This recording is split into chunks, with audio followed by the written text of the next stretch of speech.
நாட்டில் நல்லவங்க ஒருத்தர் 2 பேர் இருக்கிறதுனால தாங்க மழையே பெய்யுது அப்படின்னு சொல்கிறது உண்டு. நல்லார் ஒருவர் உளரேல் அவர் பொருட்டு எல்லாருக்கும் பெய்யும் மழை. சில சமயம் ரொம்ப பேர் திடீர்னு நல்லவங்களாகிடுவாங்க போல இருக்கு. அதனால தான் விடாமல் பேய் மழையாக கொட்டி தீர்த்துடுது. எல்லாரும் நல்லவங்களாகிட்டா உலகமே தாங்காது போல இருக்கே. அப்பப்போ ஒருத்தர் 2 பேர் நல்லவங்களாகணும். அப்போ தான் சீராக மழை பெய்யும். மாதத்துக்கு 3 பேர் நல்லவங்களானா மாதம் மும்மாரி பொழியும். இதெல்லாம் வேடிக்கை பேச்சு. இப்போ இதெல்லாம் ஒரு பக்கம் இருக்கட்டும். இப்போ விஷயத்துக்கு வருவோம். ஒரு கும்பலில் நல்லவன் யார் அப்படிங்கிறத எப்படி கண்டுபிடிக்கிறது? இதுக்கு ஒரு வேடிக்கை கதை உண்டு. என்னுடைய நண்பர் ஒருத்தருக்கு அவங்க பாட்டியம்மா சொன்ன கதையும் அது. அது என்ன கதைன்னா, ஒரு ஊரில் ஒரு சமயம் பலமான மழை பெய்ய ஆரம்பிச்சுட்டு தான். இடி மின்னல் ரொம்ப கடுமையாக இருந்திருக்குது. ஆரம்பித்த மழை வர வர கடுமையாக ஆகிட்டு இருக்குதே தவிர நிற்கிற பாடாக தெரியல. ஊர் ஜனங்கள்லாம் பார்த்தாங்க. இதுக்கு மேலேயும் வீட்டு உள்ள இருந்தால் ஆபத்துங்கிறத புரிஞ்சுக்கிட்டாங்க. ஏன்னா வீடெல்லாம் இடிஞ்சி விழுந்துருமோங்கிற பயம். உடனே எல்லாரும் புறப்பட்டு ஊருக்கு பொதுவாக இருந்த ஒரு மண்டபத்தில் போய் தங்கிக்கிட்டாங்க. மின்னல் கடுமையாக இருந்தது. இடி எந்த நேரத்துலையும் விழலாம்ங்கிற நிலைமை. எப்போ விழலாம்னு பார்த்துக்கிட்டு இருக்குது. அந்த மண்டபத்தில் இருந்த ஜனங்கள் மனசுக்குள்ள ஒரு பயம். நம்ம கூட்டத்தில் யாராவது ஒரு கெட்டவன் பாவம் பண்ணவன் இருந்தால் கூட இடி இந்த மண்டபத்தில் விழுந்துரும். அது எல்லாருக்கும் ஆபத்து அப்படின்னு நினச்சாங்க. சரி, இதுக்கு என்ன பண்ணலாம் அப்படின்னு யோசனை பண்ணாங்க. அந்த கூட்டத்தில் ஒரு பெரியவர் இருந்தார். அவர் ஒரு யோசனை சொன்னார். இதை பாருங்க, அதுக்கு ஒரு வழி இருக்குது. அதோ எதிர்த்தாப்புல கொஞ்சம் தூரத்தில் ஒரு உயரமாக மரம் ஒன்று இருக்குது பாருங்கள். பொதுவாக இடி சுலபமாக விழறது அது மாதிரி உயரமான மரத்தில் தான். நம்ம கூட்டத்தில் இருக்கிறவங்க எல்லாரும் ஒவ்வொருத்தராக போய் அந்த மரத்தை தொட்டு விட்டு திரும்பி வந்துடணும். நம்மள பாவம் பண்ணவன் யாரோ அவன் அந்த மரத்தை தொடுற சமயத்தில் இடி விழுந்துடும். அவன் மட்டும் போயிடுவான். மண்டபத்தில் இருக்கிற நாமெல்லாம் பொழைச்சிக்கலாம் அப்படின்னு ஐடியா கொடுத்தார் அந்த பெரியவர். இது நல்ல யோசனையாக பட்டது. எல்லாரும் ஒத்துக்கிட்டாங்க. ஒவ்வொருத்தராக போய் அந்த மரத்தை தொட்டு விட்டு திரும்பி வந்தாங்க. இடி எதுவும் விழலை. இன்னமும் பாவம் பண்ண ஆசாமி அதை போய் தொடலை போல இருக்கு அப்படின்னு நினச்சிக்கிட்டாங்க. ஒவ்வொருத்தராக போகிறாங்க. எல்லாரும் போய் தொட்டு விட்டு வந்தாச்சு. இன்னும் ஒரே ஒரு ஆசாமி தான் பாக்கி. கடைசியாக இருந்த அந்த ஆள் பயந்துட்டான். இது வரைக்கும் இடி விழலைன்னா இப்போ என்ன அர்த்தம்? இப்போ நாம தான் பாக்கி, நாம தான் தப்பு பண்ண ஆள் போல இருக்குது அப்படின்னு நினச்சிட்டான். அதனால் துணிச்சலாக போய் தொடுறதுக்கு பயந்தான். தயங்கிக்கிட்டே இருந்தான். இருந்தாலும் மற்றவங்கள்லாம் சும்மா இருப்பாங்களா? கட்டாயப்படுத்தி கழுத்தை பிடிச்சி தள்ளாத குறையா அவனை தள்ளி விட்டாங்க. போய் தொட்டுட்டு வாடான்னு. அவன் நடுங்கிக்கிட்டே போய் அந்த மரத்தை தொட்டான். அதே வினாடி ஒரு பயங்கரமான மின்னல் இடி விழுந்துட்டுது. எங்கே விழுந்தது தெரியுமா? அந்த ஆள் மேலே இல்லை, மண்டபத்தில் விழுந்தது. மண்டபத்தில் இருந்தவங்க பூரா காலி. அந்த ஒரு ஆள் மட்டும் பொழைச்சிக்கிட்டான். இந்த ஒரு ஆளை காப்பாற்றுறதுக்காக தான் இடி மண்டபத்தில் விழாமல் இருந்திருக்குது. இதுதான் கதை. அதனால் நல்லவங்க எப்படியும் தப்பிச்சுக்குவாங்க அப்படிங்கிறது ஒரு நீதி. ஒருத்தன் அப்படி தான் தெருவில் நடந்து போய்கிட்டு இருந்தான். ரொம்ப நல்லவன். எதிரில் ஒருத்தன் சைக்கிளில் வந்துக்கிட்டு இருந்தான். அதில் மோதி இவன் கீழே விழுந்துட்டான். சைக்கிள்காரன் உடனே இறங்கி இவனை தூக்கி விட்டான். இவன் எழுந்திரிச்சு அவனை முறைச்சி பார்த்தான். அப்படி பார்க்காதீங்க சார், நீங்கள் ரொம்ப புண்ணியம் பண்ணியிருக்கீங்க, அதுதான் இப்போ சைக்கிளில் மோதிக்கிட்டீங்க அப்படின்றான். என்ன அப்படி சொல்கிறேன் நானா? இவன் 10 நிமிஷத்துக்கு முன்னாடி நான் லாரி ஓட்டிகிட்டு வந்தேன், அப்போ நீங்கள் எதிரில் வந்திருந்தீங்கன்னா என்ன ஆயிருக்கும் அப்படின்னானா அவன்.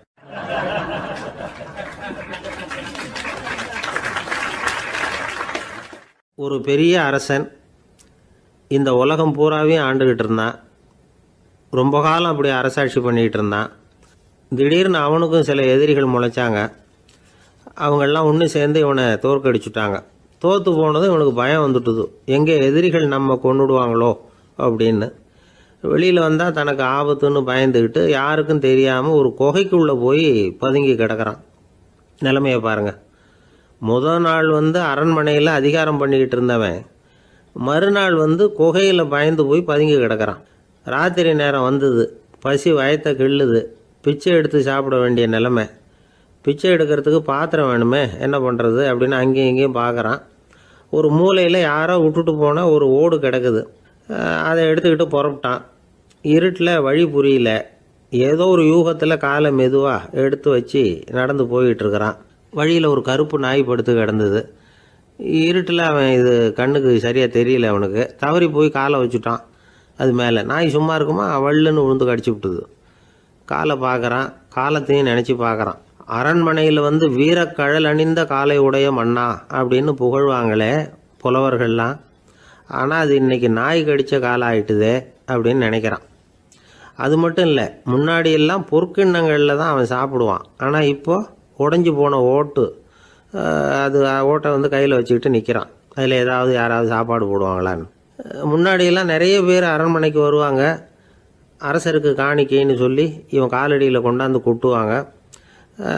அப்போல்லாம் இவன் அந்த ஜனங்களுடைய முகத்தை திரும்பி கூட பார்க்கறதில்ல, ரொம்ப கர்வமாக உட்காந்துருப்பான். அதே ஆள் இன்றைக்கி எல்லார் கண்ணுலேயும் படுறது மாதிரி பிச்சை எடுத்துக்கிட்டு இருக்கிறான். அப்போலாம் காணிக்கைகளை வந்து தன்னுடைய கையால் வாங்கிறது தனக்கு கௌரவ குறைச்சல்னு நினச்சி தன்னுடைய வேலைக்காரங்களை விட்டு தான் அதை வாங்க சொல்லுவான். இப்போ பார்த்தீங்கன்னா அவனே தன் கையாலேயே பிச்சை வாங்குறான். நினச்சி பாருங்கள், அந்த மனுஷன் நாள் அரசன், மறுநாள் பிச்சைக்காரன். எவ்வளோ வித்தியாசம்! செல்வம் தான் இப்படி ஒரு வித்தியாசம் ஏற்படுறதுக்கு காரணம். அப்படிப்பட்ட செல்வம் வாழ்க்கையை நடத்துறதுக்கு நமக்கு தேவை தான். ஆனால் அதையே நாம் அடைய வேண்டிய பயனாக நினைக்கிறோம் பாருங்கள், அதுதான் வேடிக்கை. இதை வந்து நம்மாழ்வார் அழகாக ஒரு பாசுரத்தில் சொல்கிறார். ஒரு நாயகமாய் ஓட உலகுடன் ஆண்டவர், கருணாய் கவர்ந்த காலர், சிதைகிய பானையர், பெருநாடு காண இம்மையிலே பிச்சைதாம் கொள்வர், திருநாரணன் தாழ் காலம் பெற சிந்தித்து உய்மினோ அப்படிங்கிறார் நம்மாழ்வார். ஒரு பெரிய பணக்காரர் ஒரு துறவிகிட்ட போய், சாமி என்கிட்ட நிறைய பணம் இருக்குது, இருந்தாலும் நிம்மதி இல்லை, என்னால் நிம்மதியாக இருக்க முடியல, என்ன காரணம்னு கேட்டாராம். உடனே அந்த துறவி இதுக்கு நேரடியாக பதில் சொல்லாமல் பக்கத்தில் நின்றுக்கிட்டு இருந்த ஒரு குழந்தைய கூப்பிட்டார். அது ஓடியாந்தது. ஒரு ஆப்பிள் பழத்தை எடுத்து அது கையில் கொடுத்தார். அதை வாங்கிக்கிட்டு குழந்தை சிரிச்சுது. இன்னொரு பழத்தை எடுத்து கொடுத்தார். அதை இன்னொரு கையில் வாங்கிட்டு சிரிச்சுது. மூணாவது ஆப்பிள் எடுத்து கொடுத்தார். 2 பழத்தையும் நெஞ்சில் அணைச்சிக்கிட்டு 3ஆவது பழத்தையும் வாங்கிறதுக்கு முயற்சி பண்ணிச்சு. ஆனால் அது உடனே நழுவி கீழே விழுந்து உருண்டு ஓடிச்சு. ஏற்கனவே இருந்ததும் விழுந்துட்டுது. இப்போ அந்த குழந்தை அழ ஆரம்பிச்சுட்டுது. இப்போ அந்த துறவி பணக்காரர்கிட்ட சொன்னாராம், குழந்தைய கவனிச்சியா, 2 ஆப்பிள் போதும்னு அது நினச்சிருந்தா இப்போ அது அழ வேண்டிய அவசியம் வந்திருக்குமா அப்படின்னாராம். எதுவுமே அளவுக்கு மிஞ்சினா துன்பந்தான். இந்த காலத்தில் இதெல்லாம் யார் காதில் வாங்குறாங்க? ஒருத்தனை நல்ல வழிக்கு கொண்டு வரணும்னு நினச்சி அவனை கூப்பிட்டு உட்கார வச்சு இந்த கதையை சொல்லிகிட்டு இருந்தாங்க. சொல்லிவிட்டு அந்த குழந்தை செஞ்சது தப்பு தானே அப்படின்னு கேட்டிருக்கிறாங்க. ஆமாம், தப்பு தான், நானாக இருந்தால் அப்படி செஞ்சுருக்க மாட்டேன் நானா இவன். 2 பழமே போதும்னு சொல்லியிருப்பியா அப்படின்னு கேட்டிருக்காங்க. அப்படி இல்லைங்க, அவர் கொடுக்க கொடுக்க ஒவ்வொரு பழமாக வாங்கி பின்னாடி வச்சுட்டு மறுபடியும் கையை நீட்டுவேன் அப்படிங்கிறானா. இவெல்லாம் எந்த காலத்தில் திருந்துறது?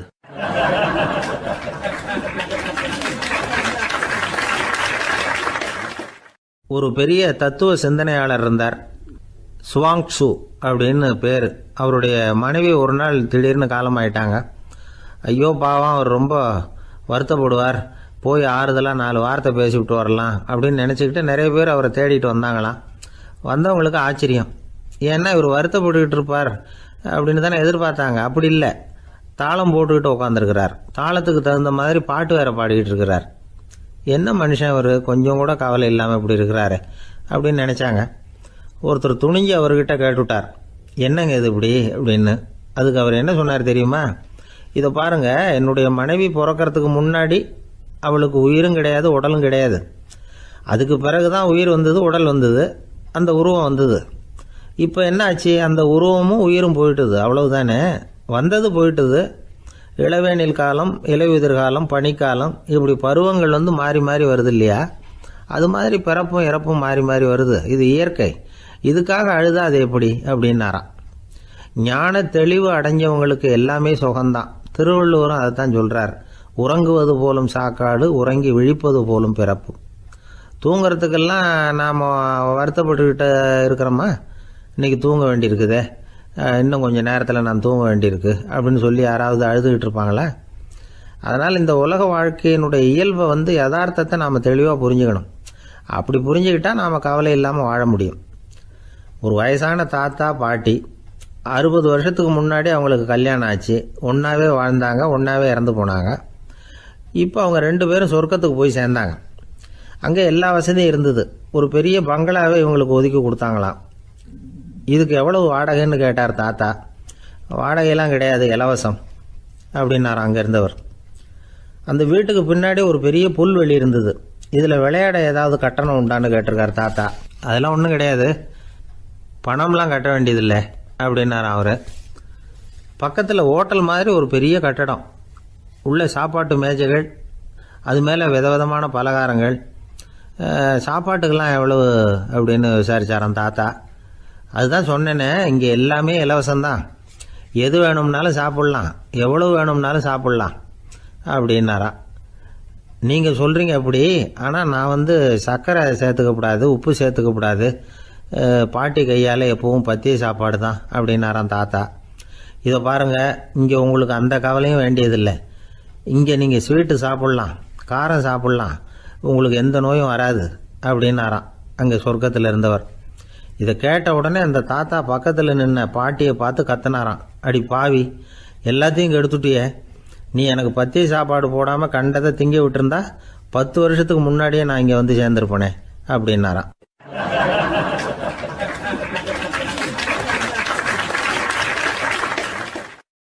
ஒரு நாள் ஒரு 10-15 பள்ளிக்கூடத்து பிள்ளைங்க தேடிட்டு வந்தாங்க.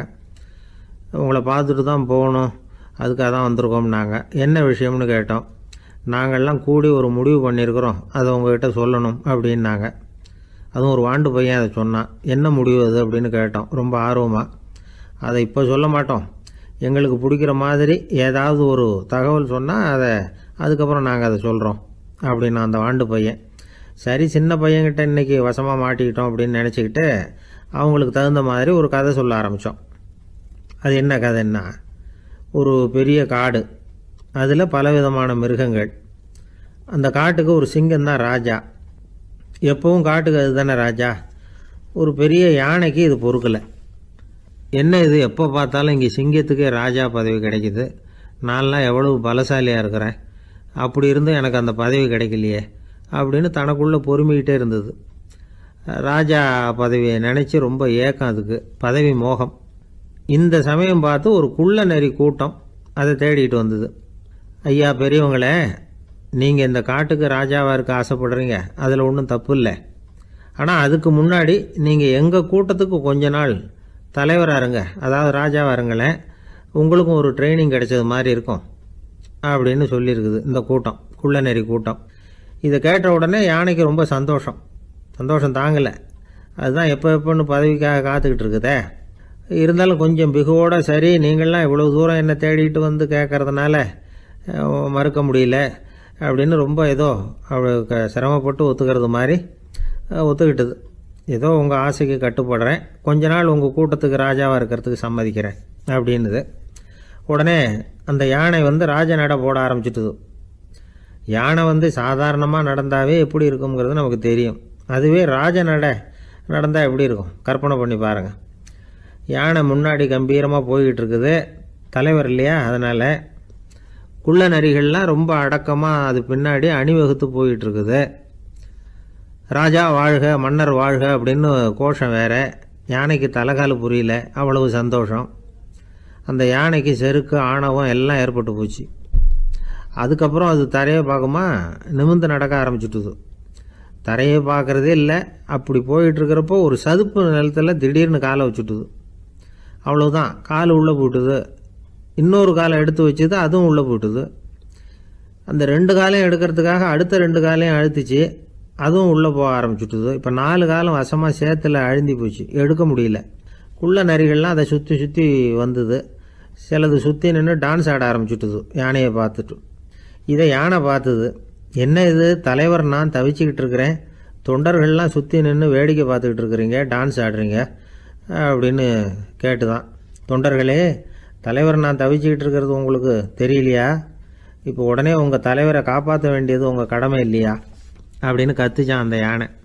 குள்ள நரிகளில் ஒன்று முன்னாடி நின்று அந்த யானையை பார்த்து தான், தலைவரே, எங்களுக்கு ரொம்ப நாளாக ஒரு ஆசை, அந்த ஆசையை நிறைவேற்றிக்கிறதுக்காக தான் உங்களை எங்கள் தலைவராக ஏற்றுக்கிறோம்னு சொன்னோம் அப்படின்னு தான். என்ன ஆசைன்னு கேட்டிருக்கு யானை. யானை கறி சாப்பிட்டு பார்க்கணுங்கிறது எங்களுக்கு ரொம்ப நாள் ஆசை, அது இன்றைக்கி தான் நிறைவேற போகுது அப்படின்னு தான் அந்த நரி. இதை கேட்ட உடனே அந்த யானை அப்படியே மூர்ச்சி ஆகிட்டு தான். நரிகள்லாம் அது மேலே ஏறி குதற ஆரம்பிச்சுட்டு தான். பதவி மேலே இருந்த பேராசை அந்த பலசாலியான யானையையே மாட்டி விட்டுட்டுது பார்த்தீங்களா அப்படின்னு சொல்லி முடித்தோம் இந்த கதையை அந்த சின்ன பிள்ளைங்கக்கிட்ட. சரிங்க, இப்போ நாங்கள் உங்களை தேடி வந்த விஷயம் என்னங்கிறத சொல்லவா அப்படின்னா ஒரு வாண்டு பையன். சீக்கிரம் சொல்லு தம்பி, சஸ்பென்ஸ் தாங்கலை அப்படின்னோம். அவன் மெதுவாக, எங்களை பார்த்து சொல்கிறான், எங்களுக்கு கொஞ்ச நாள் நீங்கள் தலைவராக இருந்தால் தேவையில்லை அப்படின்னா.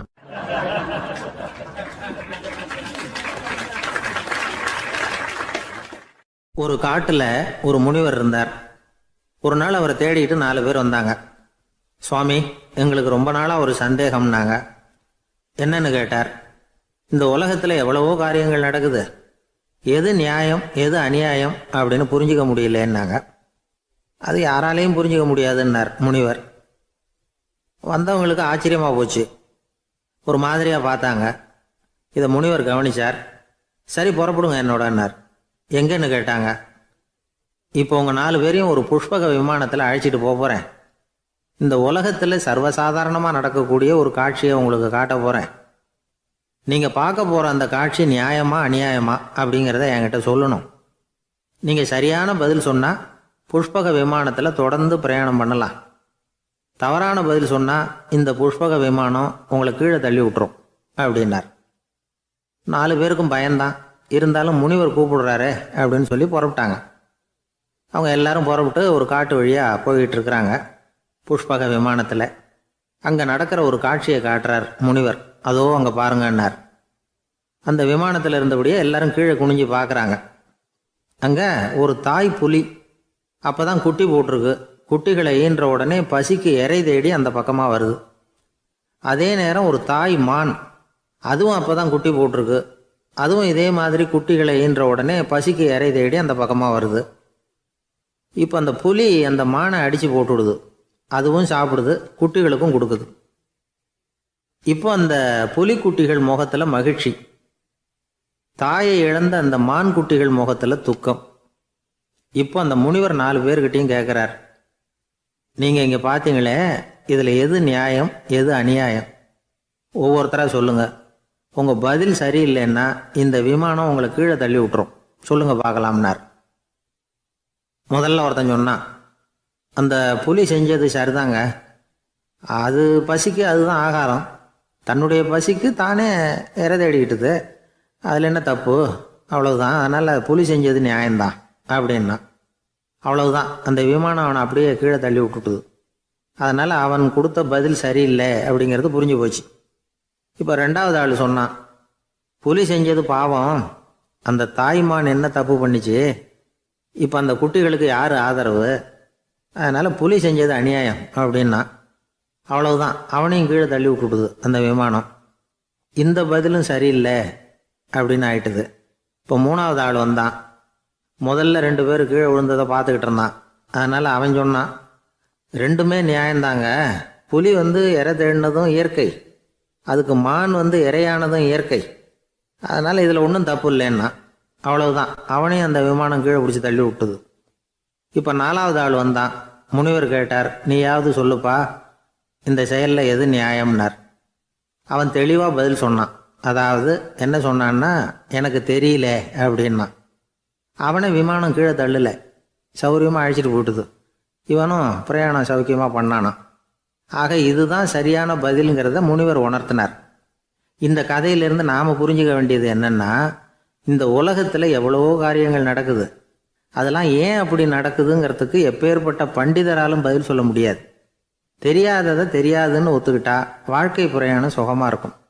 அதனால் தேவையில்லாத விஷயங்களை புரிஞ்சுக்கிறதுக்கு நேரத்தை செலவு பண்ணிகிட்டு இருக்கக்கூடாது. வாழ்க்கையை குழப்பிக்கக்கூடாது. வாழ்க்கைக்கு தேவையானது என்னவோ அதை மட்டும் புரிஞ்சுக்கிட்டா போதும். இந்த காலத்து ஆள் ஒருத்தன் ஒரு பெரியவரை தேடி வந்தான். ஐயா, ஒரு சந்தேகம்னா. என்ன உன்னுடைய சந்தேகம்னார். பகுத்தறிவுன்னா என்ன, விதின்னா என்ன அப்படின்னு கேட்டான். இதுக்கு அவர், இப்போ உன்னுடைய வலது காலை தூக்குன்னார். தூக்கினான். சரி, இப்போ உன்னுடைய வலது காலை கீழே இறக்காம உன்னுடைய இடது காலையும் தூக்குன்னார். தூக்கினான். பொத்துன்னு கீழே விழுந்துட்டான். பெரியவர் சொன்னார், உன்னால் ஒரு காலை தூக்க முடிஞ்சுது, அதுதான் பகுத்தறிவு. 2 கால்களையும் ஒரே சமயத்தில் தூக்குனா அடிபடும், அப்படிங்கிறது தான் விதி அப்படின்னு விளக்கம் கொடுத்தார். இவன் தன்னுடைய விதியை நொந்துக்கிட்டே இடுப்பை பிடிச்சிக்கிட்டு அங்கேருந்து நடந்து போயிட்டானான்.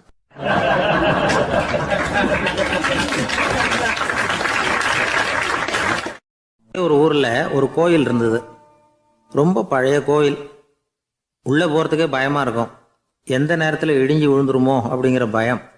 அப்படி இருந்ததுனால யாரும் துணிஞ்சு சாமி கும்பிடுறதுக்கு அங்கே போகிறதில்ல.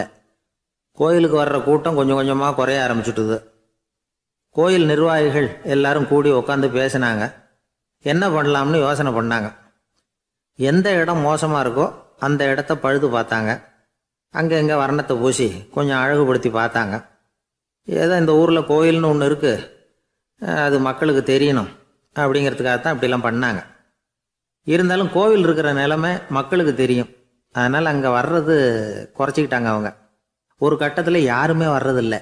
நிலைமை அந்த அளவுக்கு ஆயிட்டுது. மறுபடியும் கோவில் நிர்வாகிகள் கூட்டம் நடந்தது. இந்த கூட்டம் கூட கோயிலுக்கு உள்ளே நடக்கலை, இடிஞ்சு விழுந்துருமோங்கிற பயம். அதனால் வெளியில் தான் உட்காந்து கூட்டத்தை நடத்தினாங்க. ஏன்னா உள்ளே போகிறதுக்கு அவங்களுக்கும் துணிச்சல் கிடையாது. எந்த நேரமும் விழுந்துரும் போல் இருந்தது அது. அது வழியாக போகிறவங்க கூட வேகமாக அந்த இடத்த கடந்து போக ஆரம்பிச்சிட்டாங்க. கோவில் நிர்வாகிகள் வெளியில் உட்காந்து கூட்டம் போட்டாங்க இல்லையா, அந்த கூட்டத்தில் 4 தீர்மானங்களை நிறைவேற்றினாங்க. அது என்ன 4 தீர்மானம்னா, முதல் தீர்மானம், இந்த கோவிலை இடிப்பது அப்படிங்கிற முடிவை இந்த கமிட்டி மிகவும் வருத்தத்துடன் ஏற்றுக்கொள்ளுகிறது அப்படின்னு நிறைவேற்றினாங்க. இதுக்கு பதிலாக இன்னொரு கோவிலை உடனடியாக கட்டி முடிச்சுடணுங்கிறது 2வது தீர்மானம். 3வது தீர்மானம் என்ன தெரியுமா? பழைய கோவிலின் கதவுகள், அதிலிருந்து பிரித்து எடுக்கிற செங்கல், இதையே புது கோவில் கட்டுவதற்கு பயன்படுத்தி கொள்ள வேண்டியது. பழைய கோவில் இருந்த மாதிரியே அதே வடிவத்தில் புது கோவிலையும் கட்ட வேண்டியது. பழைய கோவிலின் அஸ்திவாரத்தை அப்படியே வச்சுக்கிட்டு அதுக்கு மேலே நாம் கோவிலை கட்டிக்க வேண்டியது. இதுதான் 3வது தீர்மானம். இதையும் கமிட்டி முழு மனசோடு ஏற்றுக்கிட்டது. இது வரைக்கும் சரி. இப்போ அந்த கமிட்டி 4வதாக ஒரு முக்கியமான தீர்மானத்தை கொண்டுகிட்டு வந்து அதையும் ஏகமனதாக நிறைவேற்றி விட்டது. அது என்ன தீர்மானம்னா, புதிய கோவில் கட்டி முடிக்கிற வரைக்கும் பழைய கோவிலை இடிக்கிறதில்லை அப்படிங்கிற தீர்மானம். எப்படி இருக்குது பாருங்க இது. பழசை இடிக்காத வரையில் அதே இடத்துல புதுசாக எப்படி கட்ட முடியும்? பல விஷயங்களில் நாம் நடந்துக்கிற முறையும் இப்படி தான் இருக்குதான். வாழ்க்கையில் முன்னேறணும்னு ஆசைப்படுவோம். அதே நேரத்தில் அந்த முன்னேற்றத்துக்கு எது தடையாக இருக்கோ அதை விட்டு விடுறதுக்கும் மனசு வராது. வெளிநாட்டில் ஒரு பெரிய விருந்து நடந்துக்கிட்டு இருந்துதான். எல்லாரும் மது கோப்பையும் கையுமா அலைஞ்சிக்கிட்டு இருக்கிறாங்க. ஒருத்தர் மட்டும் கையில் எதுவும் இல்லாமல் ரொம்ப நல்ல பிள்ளையா சாதுவா ஒரு ஓரமாக தனியாக உட்காந்துருக்கிறார். அவர்கிட்ட நெருங்கி வாங்க மது சாப்பிட்லாம் அப்படின்னு கூப்பிட்டாங்களாம். என்னை வற்புறுத்தாதீங்க, நான் என் மனசுக்குள்ளே உறுதியாக தீர்மானம் பண்ணிவிட்டேன் அப்படின்னாராம். என்ன தீர்மானம் பண்ணியிருக்கீங்க அப்படின்னு கேட்டிருக்காங்க. ஏற்கனவே முழு போதையில் இருக்கும் பொழுது மறுபடியும் மது கோப்பையை தொடரதில்லை அப்படின்னு தீர்மானம் பண்ணியிருக்கேன் அப்படின்னாராம்.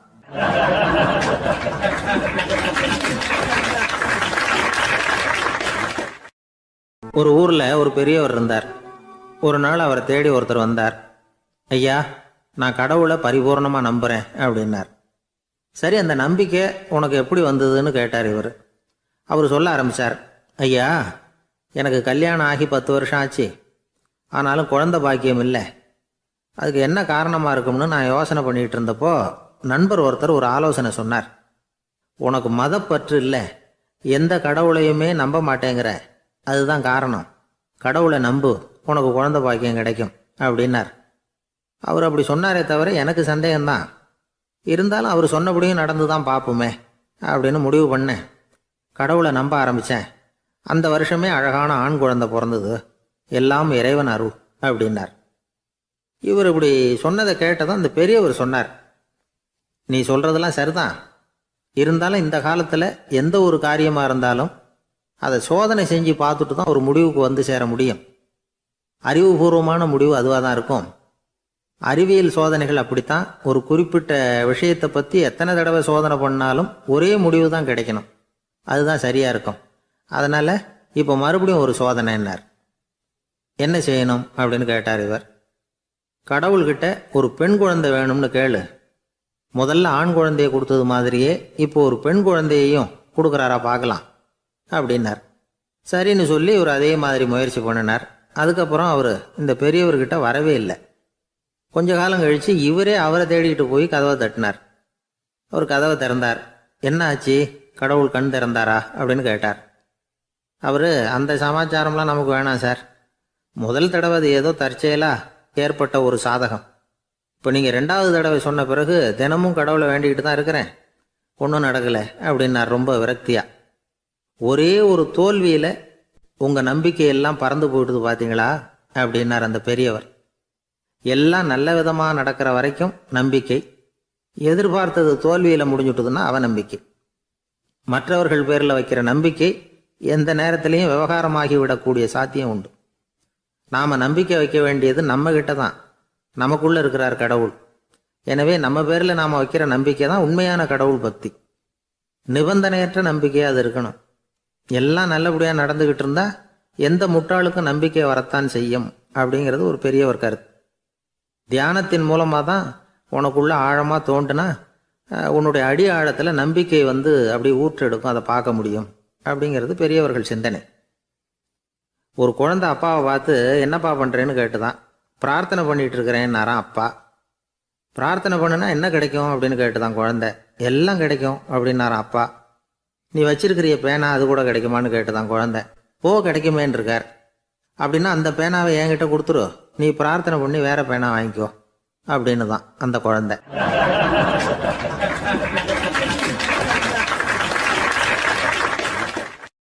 ஒரு ஊர்ல ஒரு குரு இருந்தார், ஜென் குரு.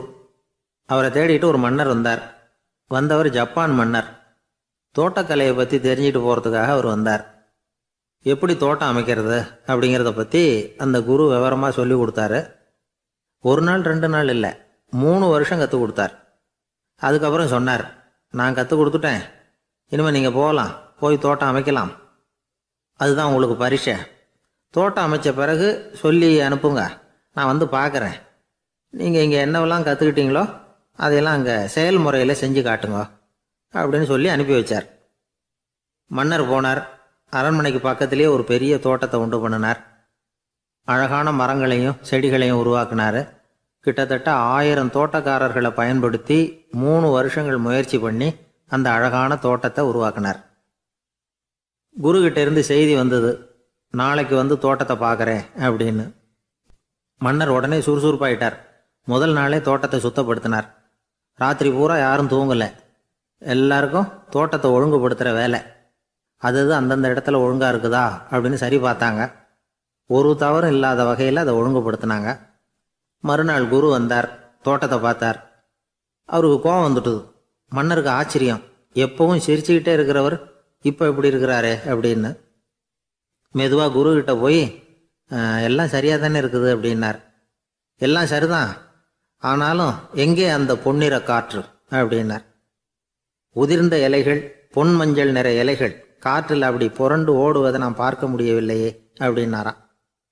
அது இல்லாமல் இந்த தோட்டம் உயிரோட்டம் உள்ளதாக இருக்காது, இதில் பாடல் இல்லை, ஆடல் இல்லை, அதெல்லாம் இல்லாமல் இந்த தோட்டம் ரொம்பவும் செயற்கையாக தெரியுதேன்னாராம். மன்னர் இப்போ தான் யோசனை பண்ணார். கீழே கிடந்த காஞ்சி போன இலைகள் மட்டும் இல்லை, மரத்தில் இருந்த காஞ்சி போன இலைகளையும் அப்புறப்படுத்தி சுத்தமாக வச்சிருக்கிறார். இறப்பும் வாழ்க்கையினுடைய ஒரு பகுதி தான். மரணம்ங்கிறது வாழ்க்கைக்கு எதிரானது அல்ல, அதை நிரப்பும் ஒரு பகுதி தான் அது. மரணம் இல்லையில் வாழ்க்கையே இல்லை அப்படிங்கிறது பெரியவங்க கருத்து. இப்போ அந்த தோட்டம் அழகாக தான் இருக்குது, இருந்தாலும் அது ஒரு ஓவியம் மாதிரி உயிர் இல்லாமல் இருக்கு. குரு ஒரு வாளியை கையில் எடுத்துக்கிட்டார். தோட்டத்தை விட்டு வெளியில் போனார். ஏற்கனவே வீசி எறிந்த அந்த சருகுகளை எல்லாம் அள்ளி கொண்டுகிட்டு வந்தார். உள்ள எல்லா இடங்கள்லையும் அதை வீசினார். உடனே காற்று அந்த காய்ந்த சருகுகளையும் பழுத்த இலைகளையும் அசைக்க ஆரம்பிச்சுட்டுது. இப்போ அங்கே சலசல சத்தம், சங்கீதம், இலைகளின் நடனம். ஓவியம் மாதிரி இருந்த அந்த தோட்டத்துக்கு இப்போ உயிர் வந்துட்டுது. இதுதான் அந்த பொன்னான காற்று அப்படின்னாராம் குரு. மன்னருக்கு புரிஞ்சுது. மிகப்பெரிய ஜென் கேள்வி ஒன்று உண்டு. உம்மான் அப்படிங்கிற ஒரு பெரிய குருவை பார்த்து துறவி ஒருத்தர் கேட்டாராம், இலைகள் எல்லாம் கீழே விழுந்து மரங்கள் மொட்டையாக இருக்கும் பொழுது என்ன நடக்கும்? இதுதான் கேள்வி. இதுக்கு உம்மான் சொன்ன பதில் பொன்னான காற்று, தி கோல்டன் விண்ட் அப்படின்னாராம். இதுக்கு என்ன விளக்கம்னா, உன்னுடைய எண்ணங்கள் எல்லாம் உன்னுடைய மனசிலிருந்து கீழே விழுந்து உனது உள்ளுணர்வானது மொட்டையாக நிற்கும் நிலைதான் அது. உனது வேர்களின் அருகில் காற்று வீசுகிறது. எல்லா எண்ணங்களும் உன்னிலிருந்து வெகு தூரத்துக்கு புரண்டு கொண்டே சென்று விடுகிறது. நீ அவற்றை கடந்து விட்டால் நீ அவைகளுக்கெல்லாம் மேலெழுந்து கீழே பார்ப்பவனைப் போல நிற்க ஆரம்பித்து விடுவாய். அதுதான் தியானம் என்பது அப்படின்னு சொல்றாங்க. தியானம்ங்கிறது எண்ணத்துக்கு எதிரானதில்லை. தியானம்ங்கிறது எண்ணங்களை கடந்து செல்வது தான். அதுக்கப்புறம் நாம் பொன்னிற காற்றில் ஆட ஆரம்பிச்சிருவோம். இதுதான் பெரியவர்கள் சொல்றது. என்கிட்ட ஒருத்தர் வந்து தோட்டம் அமைக்கணும்னு யோசனை கேட்டு வந்தார். எல்லாம் சொல்லி கொடுத்தேன். செடிகள்லாம் செழிப்பாக வளரணும்னா வேறு காயாமல் பார்த்துக்குங்கோ, தினமும் தண்ணி விடுங்கோ அப்படின்னு சொல்லி அனுப்பி வச்சேன். 1 மாதம் கழித்து அவர் தோட்டத்தை பார்க்கறதுக்காக போனேன். போய் பார்த்தா எல்லா செடியும் வாடி கிடக்குது. என்னங்க இப்படி பண்ணிவிட்டீங்கன்னு. நீங்கள் சொன்னபடி தான் செஞ்சேன்னார். என்ன செஞ்சீங்கன்னு கேட்டேன். வேறு காயாமல் பார்த்துக்க சொன்னீங்க, தினமும் ஒரு தடவை எல்லா செடியையும் ஒவ்வொன்றா பிடுங்கி பார்த்து வேறு காயாமல் இருக்கா அப்படின்னு பார்த்துட்டு அதுக்கப்புறம் தண்ணி பாய்ச்சனே, அவ்வளவுதான் அப்படின்னார்.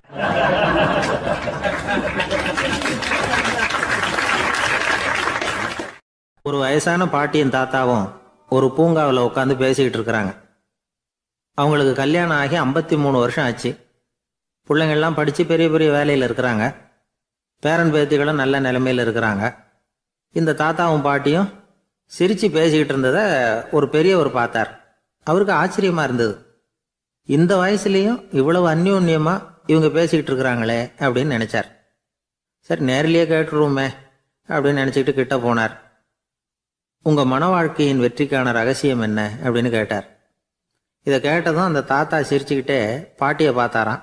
அதுக்கப்புறம் சொன்னாராம், நான் இந்த அம்மாவை கல்யாணம் பண்ணிக்கிட்டதுக்கும் எங்களுடைய இல்வாழ்க்கை இவ்வளவு நாளாக பலம் குறையாமல் மகிழ்ச்சியாக இருக்கிறதுக்கும் காரணம் ஒன்று தான். அது என்ன காரணம்னா, எங்களுக்கு இடையில பொதுவாக நிறைய குறைகள் உண்டு, அதுதான் காரணம் அப்படின்னாராம். அவர் சொல்கிறது சரிதான் அப்படிங்கிறது மாதிரியே அந்த பாட்டியும் அவரை நிமிர்ந்து பார்த்தாங்களாம். இந்த பெரியவர் மறுபடியும் அந்த பாட்டியை பார்த்து அதே கேள்வியை கேட்டிருக்கார். உங்களுடைய நீண்டகால மன வாழ்க்கைக்கு கிடைச்ச வெற்றி எதனாலேன்னு சொல்ல முடியுமா அப்படின்னு கேட்டாராம். அவங்களும் சிரிச்சுக்கிட்டே பதில் சொன்னாங்களாம். என்ன பதில் தெரியுமா? சில பேரை நாம் குறிப்பிட்ட பண்புகளுக்காக நேசிக்கிறோம், வேற சிலரை நாம் அந்த பண்புகள் இல்லாத குறைகளுக்காகவே விரும்பி பழகிறோம் இல்லையா அப்படின்னு கேட்டுவிட்டு தலையை குனிஞ்சுக்கிட்டாங்களாம் அந்த பாட்டியம்மா. அவங்க அப்படி சொன்னதை கேட்டதும் இவருக்கு புதுசாக ஞானம் பிறந்தது மாதிரி இருந்துதான். இதுதான் மனம் நிறைந்த மன வாழ்க்கை அப்படிங்கிறார் சுவாமி சின்மயானந்தர். பண்புகளை எப்படி நேசிக்க முடியுதோ அதே மாதிரி பண்புகள் இல்லாத குறைகளையும் நேசிக்க முடியும். மனசு தான் காரணம். ஒரு மேல்நாட்டு தம்பதி, அவங்களும் தாத்தா பாட்டி தான். அவங்க 2 பேரும் ஒரு பூங்காவில் உட்காந்து சிரித்து பேசிக்கிட்டு இருக்கிறாங்க. அதை ஒருத்தர் பார்த்தார். அவருக்கு ஆச்சரியம். இவ்வளவு காலம் ஆகி இந்த வயசுலேயும் இப்படி அன்பாக பேசிக்கிட்டு இருக்கிறாங்களே அப்படிங்கிற ஆச்சரியம். கிட்ட நெருங்கி போனார். கேட்டார், ஏன் தாத்தா உங்களுக்கு கல்யாணம் ஆகி எவ்வளோ வருஷம் ஆச்சுன்னார். 55 வருஷம் ஆச்சுன்னாராம் அவர். இன்னமும் இவ்வளவு சந்தோஷமாக இருக்கிறீங்களே, அதுக்கு என்ன காரணம்னு கேட்டிருக்கார். அதுக்கு என்ன காரணம்னா, இது வரைக்கும் எங்களுக்குள்ள சண்டையே வந்ததில்லை அப்படின்னாராம். அது எப்படி முடியும்னு கேட்டிருக்கார் இவர் ஆச்சரியமா. அந்த தாத்தா சொல்ல ஆரம்பிச்சாராம், இதை பாருப்பா, எங்களுக்கு கல்யாணம் ஆன புதுசில் நானும் என்னுடைய மனைவியும் ஒரு குதிரை மேலே ஏறி ஒரு காட்டு வழியாக போய்கிட்டு இருந்தோம். கொஞ்சம் தூரம் போனதும் அந்த குதிரை எடக்கு பண்ணிச்சு. நான் உடனே கீழே இறங்கி அந்த குதிரையை பார்த்து, இது உனக்கு முதல் தடவை அப்படின்னு மிரட்டலாக சொல்லிவிட்டு ஏறி உக்காந்தேன். மறுபடியும் போனோம். கொஞ்சம் தூரம் குதிரை நல்லபடியாக நடந்து போச்சு. மறுபடியும் எடக்கு பண்ண ஆரம்பிச்சுட்டுது. நான் கீழே இறங்கினேன். கையில் இருந்த சாட்டையால் ஓங்கி ஒரு அடி கொடுத்தேன். இது உனக்கு 2வது தடவை அப்படின்னு சொல்லிவிட்டு ஏறி உக்காந்தேன். மறுபடியும் குதிரை கொஞ்சம் தூரம் நல்ல விதமாக நடந்து போச்சு. அப்புறமும் எடக்கு பண்ண ஆரம்பிச்சுட்டுது. அந்த சமயத்தில் ஒரு ஆற்று பாலத்தை கடந்து போய்கிட்டு இருக்கிறோம். நான் கீழே இறங்கினேன். என்னுடைய மனைவியையும் கீழே இறங்க சொன்னேன். அந்த குதிரையை பிடிச்சி அப்படியே ஆற்றுல தள்ளி விட்டுட்டேன். தள்ளி விட்டுட்டு, இது உனக்கு கடைசி தடவை அப்படின்னு சொன்னேன். அதை பார்த்ததும் என் மனைவி பதறி போயிட்டாங்க. போய், ஐயோ பாவம், என்ன இப்படி பண்ணிவிட்டீங்க, உங்களுக்கு மனசில் கொஞ்சம் கூட இறக்கமே இல்லையா அப்படின்னாங்க. நான் மெதுவாக இவங்க பக்கம் திரும்பி, இது உனக்கு முதல் தடவை அப்படின்னேன். அவ்வளவுதான். அன்னையிலேருந்து இன்னைய வரைக்கும் ஒரு நாள் கூட எங்களுக்குள்ள சண்டையே வந்ததில்லை அப்படின்னு விளக்கம் கொடுத்தார் அந்த தாத்தா.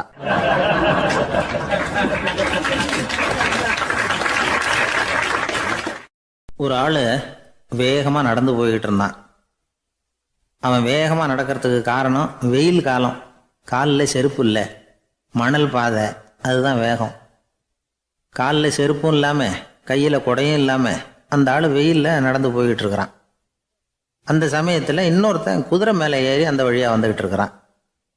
அவன் காலில் செருப்பும் இருந்தது, கையில் குடையும் இருந்தது.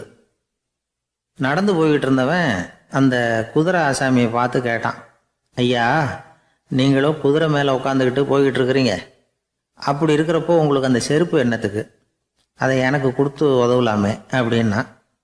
குதிரை மேலே உட்காந்துருந்தவன் யோசனை பண்ணி பார்த்தான். இவன் சொல்கிறது நியாயம்தானே அப்படின்னு சொல்லி தன்னுடைய செருப்பை கழட்டி அந்த வழிப்போக்கனுக்கு கொடுத்துட்டான். ரொம்ப நல்லதுங்க அப்படின்னு சொல்லி இவன் அதை வாங்கி காலில் மாட்டிக்கிட்டான். அதுக்கப்புறம் மறுபடியும் இவன் ஆரம்பித்தான். ஐயா, நீங்கள் குதிரையில் போகிறதுனால போக வேண்டிய இடத்துக்கு வேகமாக போய் சேர்ந்துருவீங்க. அதனால் உங்கள் கையில் அந்த குடை என்னத்துக்கு? நான் நடந்து போயிட்டுருக்கிறவன், ரொம்ப நேரம் நடக்க வேண்டியிருக்கும் இந்த வெயிலில். அதனால் அந்த குடையையும் எனக்கு கொடுங்களேன் அப்படின்னா. குதிரை வீரன் யோசனை பண்ணி பார்த்தான். இதுவும் நியாயம்தானே அப்படின்னு அவனுக்கு தோணுச்சு. உடனே இறக்கப்பட்டு தன் காலில் இருந்த செருப்பை கொடுத்தது மாதிரியே தன் கையில் இருந்த கொடையையும் இவங்கிட்ட கொடுத்துட்டான். அதுக்கப்புறம் அவன் நிம்மதியாக புறப்பட்டான். இப்போ மறுபடியும் கை தட்டி அவனை நிறுத்தினான். கீழே நின்றுக்கிட்டு இருந்தவன், என்னப்பா ஏன் என்ன நிறுத்தின? இன்னும் ஏதாவது வேணுமா உனக்கு அப்படின்னா குதிரையில் இருந்தவன். இவன் மெதுவாக வாயை திறந்து அந்த குதிரையையும் என்கிட்ட கொடுத்துருங்களேன்னா. அந்த குதிரை வீரன் இப்போ ஒரு கணம் யோசனை பண்ணி பார்த்தான். உடனே என்ன பண்ணான் தெரியுமா? தன்கிட்ட இருந்த குதிரை சவுக்கை எடுத்தான். குதிரை சவுக்கால் அந்த ஆளை வாங்குன்னு வீசி தள்ளிவிட்டான். இவ்வளவு சவுக்கடியும் வாங்கிக்கிட்டு இந்த ஆள் என்ன பண்ணான் தெரியுமா? சிரிக்கிறான். அடி வாங்கிட்டு யாராவது சிரிப்பாங்களா? குதிரை வீரனுக்கு ஒன்றும் புரியல. என்னப்பா அது, ஏன் இப்படி அடி வாங்கிட்டு இப்படி சிரிக்கிறியே அப்படின்னு கேட்டான். இப்போ அந்த வழிப்போக்கன் சொல்கிறான், ஐயா, நான் இப்படி சிரிக்கிறதுக்கு காரணம் இருக்கு. இப்படி குதிரை கேட்டு உங்ககிட்ட அடி வாங்கலேன்னு வச்சுக்கோங்க, என் உயிர் உள்ள வரைக்கும் மனசில் ஒரு தவிப்பு இருந்துக்கிட்டே இருக்கும். செருப்பையும் கொடையையும் கேட்ட உடனே கொடுத்தவன் குதிரையையும் கேட்டிருந்தா கொடுத்துருப்பானோ அப்படிங்கிற பேராசையில் ஏங்கிக்கிட்டே இருந்திருப்பேன். இப்போ உங்ககிட்ட அடி வாங்கின பிறகு என்னுடைய அந்த சந்தேகம் தீர்ந்து போச்சு. என்னுடைய ஆசைக்கு எல்லை எது அப்படிங்கிறத எனக்கு புரிஞ்சுட்டுது அப்படின்னு சொல்லிவிட்டு அவன் நடக்க ஆரம்பிச்சிட்டானான். ஆசைக்கும் எல்லை உண்டு அப்படிங்கிறத விளக்கறதுக்காக வாரியார் சுவாமிகள் சொல்கிற கதை இது. இந்த காலத்துலேயும் ஒருத்தன் அது மாதிரி கொடை செருப்போட குதிரையில் போய்கிட்டு இருந்தான். எதிரில் நடந்து வந்தவன், ஐயா உங்கள் கொடையை எனக்கு கொடுங்களேன்னு கேட்டான். உடனே அவன் குதிரையிலேருந்து கீழே குதிச்சு அவனை சாட்டையால் அடிக்க ஆரம்பிச்சிட்டான். இன்னொருத்தர் அந்த வழியாக வந்தவர் இதை பார்த்தார். ஏன்பா அவன் கேட்டான், உன்னால் முடியலன்னா இல்லைன்னு சொல்லிட வேண்டியது தானே, அதுக்காக ஏன் இப்படி அவனை போட்டு அடிக்கிறேன்னு கேட்டார். உங்களுக்கு விவரம் புரியாது சார், காலம் ரொம்ப கெட்டு போச்சு. கேட்டதை கொடுத்தேன்னு வச்சுக்கோங்க, இந்த குதிரையே என்னோடது, அவன் திருடிக்கிட்டு போகிறான் அப்படின்னு என் பேரில் புகார் கொடுக்க ஆரம்பிச்சிருவான் சார் அப்படின்னா. அது எப்படி அவ்வளோ உறுதியாக சொல்கிறேன்னு கேட்டார் அவர். ஏற்கனவே அது மாதிரி ஒருத்தன் பேரில் புகார் கொடுத்துட்டு தான் இந்த குதிரையை நான் தள்ளிட்டு வந்துக்கிட்டு இருக்கிறேன் அப்படின்னார்.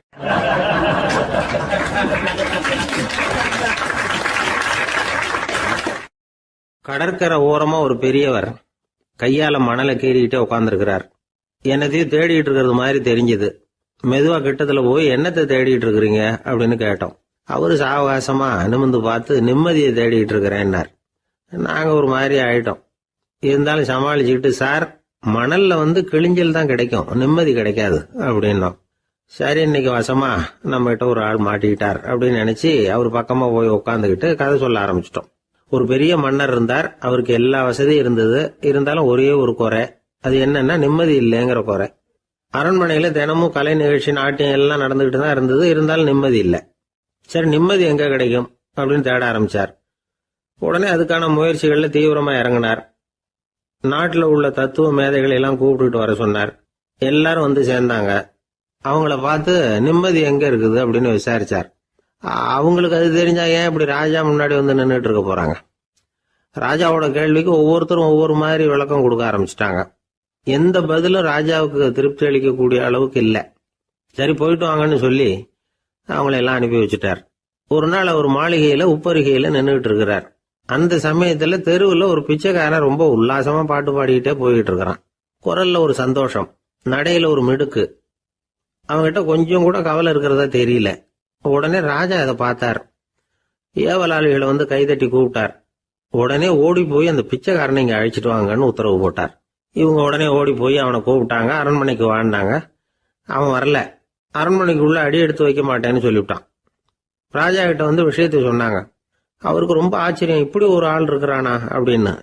சரி, அவன் என்னதான் சொல்றான் அப்படின்னு விசாரிச்சார்.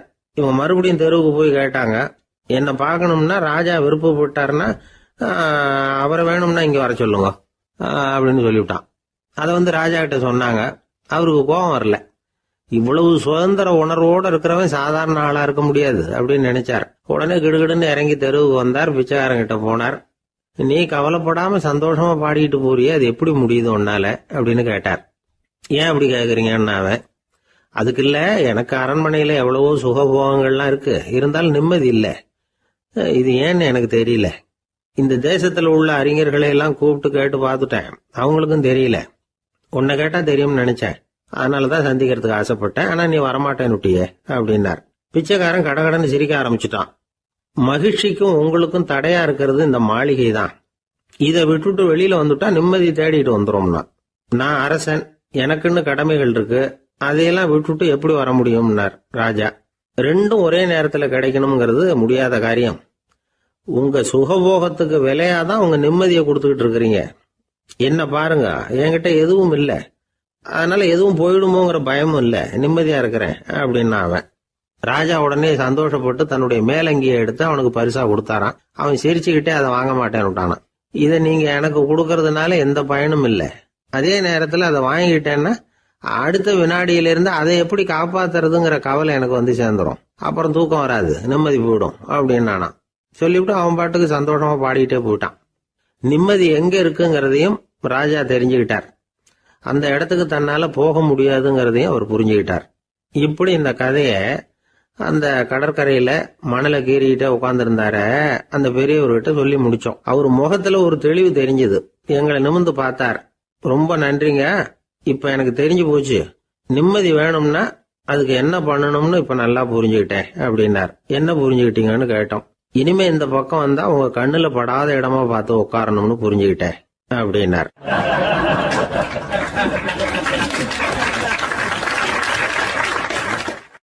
ஒரு சன்னியாசி, அவரு ஒரு நாள் ஒரு கனவு கண்டாராம்.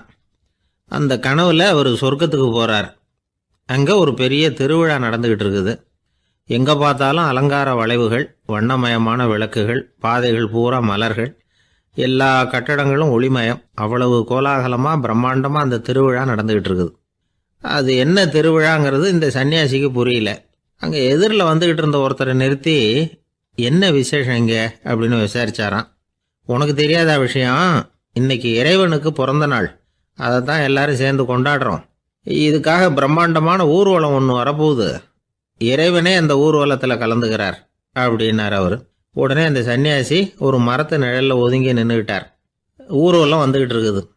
முதல்ல ஒரு குதிரை வந்துக்கிட்டு இருக்கு, அது மேலே ஒருத்தர் உட்காந்துருக்கிறார். அவருக்கு பின்னாடி நிறைய பேர் கூட்டமாக வந்துக்கிட்டு இருக்கிறாங்க. இவ்வளவு கூட்டம் இவர் பின்னாடி வருதே, யார் இவர் அப்படின்னு கேட்டார். ஒரு மதத்தின் பெயரை சொல்லி, இவர் அந்த மதத்தின் தலைவர், அவரை பின்பற்றுகிற மக்கள் கூட்டம் பின்னாடி வந்துகிட்டு இருக்குது அப்படின்னு விவரம் சொல்லியிருக்கிறாங்க. இவங்களுக்கு அடுத்தபடியா இன்னொரு குதிரையில் ஒருத்தர் வந்துகிட்டு இருக்கிறார். அவருக்கு பின்னாடி ஏகப்பட்ட கூட்டம். இவர் யாருங்க அப்படின்னு கேட்டிருக்கார் சன்னியாசி. அங்கே இருக்கிறவங்க விவரம் சொல்லியிருக்கிறாங்க. இன்னொரு மதத்தின் பெயரை சொல்லி, இவர் அந்த மதத்தினுடைய தலைவர், அவர் வழியை பின்பற்றுகிறவர்கள் அவர் பின்னாடி கூட்டமாக வந்துகிட்டு இருக்கிறாங்க அப்படின்ட்டு இருக்காங்க. இப்படி ஒவ்வொருத்தராக குதிரை மேலே வந்துக்கிட்டே இருக்கிறாங்க. அவங்கள பின்பற்றியும் ஒவ்வொரு கூட்டம் வந்துக்கிட்டே இருக்குது. அந்த பெரிய ஊர்வலம் அது பாட்டுக்கு போய்கிட்டு இருக்குது. கடைசியாக அது முடிஞ்சது ரொம்ப நேரம் கழித்து. அதுக்கப்புறம் கொஞ்சம் நேரம் கழித்து ஒரு வயசான ஆள் குதிரை மேலே வந்துக்கிட்டு இருக்கிறார். ஆனால் அவருக்கு பின்னாடி யாருமே இல்லை. அவர் பரிதாபமாக தனியாக வந்துக்கிட்டு இருக்கிறார். அவர் அந்த ஊர்வலத்தை சேர்ந்தவரா இல்லையாங்கிறதே தெரியல. இவர் யார், இவர் ஏன் இப்படி தனியாக வந்துக்கிட்டு இருக்கிறார் அப்படின்னு கேட்டிருக்கார் அந்த சன்னியாசி. என்னது இப்படி கேட்குறீங்க, இவர் தான் கடவுள், இவருக்காக தான் இன்னைக்கு இந்த ஊர்வலமே நடக்குது, இவருக்கு தான் இன்னைக்கு பிறந்த நாள், முன்னாடி போகிற ஊர்வலம் பூரா இவருடைய பிறந்த நாளை கொண்டாடுறதுக்காக தான் அப்படின்ட்டு இருக்காங்க. இதை கேட்டதும் அந்த சன்னியாசிக்கு திடுக்குன்னு தூக்கி போட்டிருக்கு. இது வரைக்கும் கனவு கண்டுகிட்டு இருந்தவர் முடிச்சுக்கிட்டார். அதுக்கப்புறம் தான் யோசிச்சு பார்த்துருக்கார். உண்மைதான், மக்கள் எல்லாரும் பக்தி மார்க்கத்தில் போகிறதா நினச்சிக்கிட்டு பாதம் மாறி போயிட்டு இருக்கிறாங்க. கடவுளை பின்பற்றுவதாக நினைக்கிறாங்க பக்தர்கள், ஆனால் கடவுளுக்கு பின்னாடி யாருமே இல்லை. இன்னமும் இயல்பாக இதை பற்றி யோசிச்சு பார்த்தா உண்மைக்கு பின்னாடி தான் நான் போய்கிட்டு இருக்கேன் அப்படின்னு நிறைய பேர் சொல்கிறாங்க. ஆனால் அந்த உண்மை அனாதையாக போய்கிட்டு இருக்குது. அப்படி ஆயிட்டுது உலகம். இந்த காலத்துலேயும் ஒரு ஊர்வலம், ஒரு பெரிய மனுஷருக்கு பிறந்த நாள் விழா. அவர் குதிரை மேலே ஏறி முன்னாடி போயிட்டு இருக்கிறார். அவருக்கு பின்னாடி ஒரு 100 பேர் தொண்டர்கள். அவங்க பாட்டுக்கு போகிறாங்க. எல்லாம் பணம் கொடுத்து ஏற்பாடு பண்ணவங்க. எல்லாம் பணம் வாங்கிட்டு முன்னாடி போயிட்டுருக்குறாங்க. கொஞ்சம் தூரம் நடந்ததும் கால் வலிக்க ஆரம்பிச்சுட்டுது. ஒவ்வொருத்தரும் அப்படியே ஒதுங்க ஆரம்பிச்சிட்டாங்க. அதான் முன்னாடியே பணம் கிடச்சிட்டுதே, இனிமேல் ஒதுங்கினா என்னன்னு ஒதுங்கிட்டாங்க. ஒரு கட்டத்தில் குதிரையில் போகிறவர் தற்செயலாக திரும்பி பார்க்குறாரு. பின்னாடி யாருமே இல்லை. எல்லாரும் ஓடி போயிட்டாங்க. ஒரே ஒரு ஆள் மட்டும் ரொம்ப விசுவாசமாக பின்னாடி நடந்து வந்துக்கிட்டு இருந்தான். ஏன்ப்பா நீ மட்டும் வந்துக்கிட்டு இருக்கிறியே, நீ வீட்டுக்கு போகலையான்னு கேட்டிருக்காரு அவர். நீங்கள் அந்த குதிரையையும் அதுக்குள்ள வாடகை பணத்தையும் கொடுத்துட்டீங்கன்னா நானும் போயிடுவேன் அப்படின்னு நானாம் இந்த ஆள்.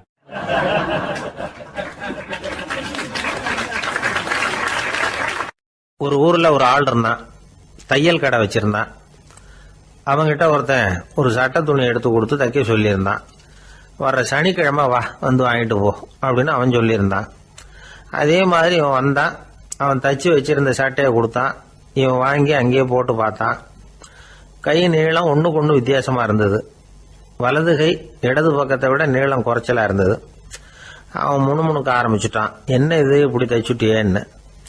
இதுக்கு அவன் சொன்னான், ஐயையோ இதுக்காகவா சங்கடப்படுறீங்க, வலது கையை மட்டும் கொஞ்சம் உள்ள இழுத்தாப்புல வச்சுக்கிட்டீங்கன்னா சரியா போகுது. மற்றபடி அந்த சட்டையில் உள்ள கலை அம்சத்தை கவனிங்க. எவ்வளவு அற்புதமாக தைச்சிருக்கேன் பாருங்க. ஒரு சின்ன குறைய இப்படிலாம் பொருட்படுத்த வேண்டியதில்லை. நான் சொன்னது மாதிரி கையை கொஞ்சம் உள்ள இழுத்தது மாதிரி வச்சுக்கிட்டு நடந்து போங்க, ஜோரா இருக்கும் அப்படின்னா. அவனும் யோசிச்சு பார்த்தான்.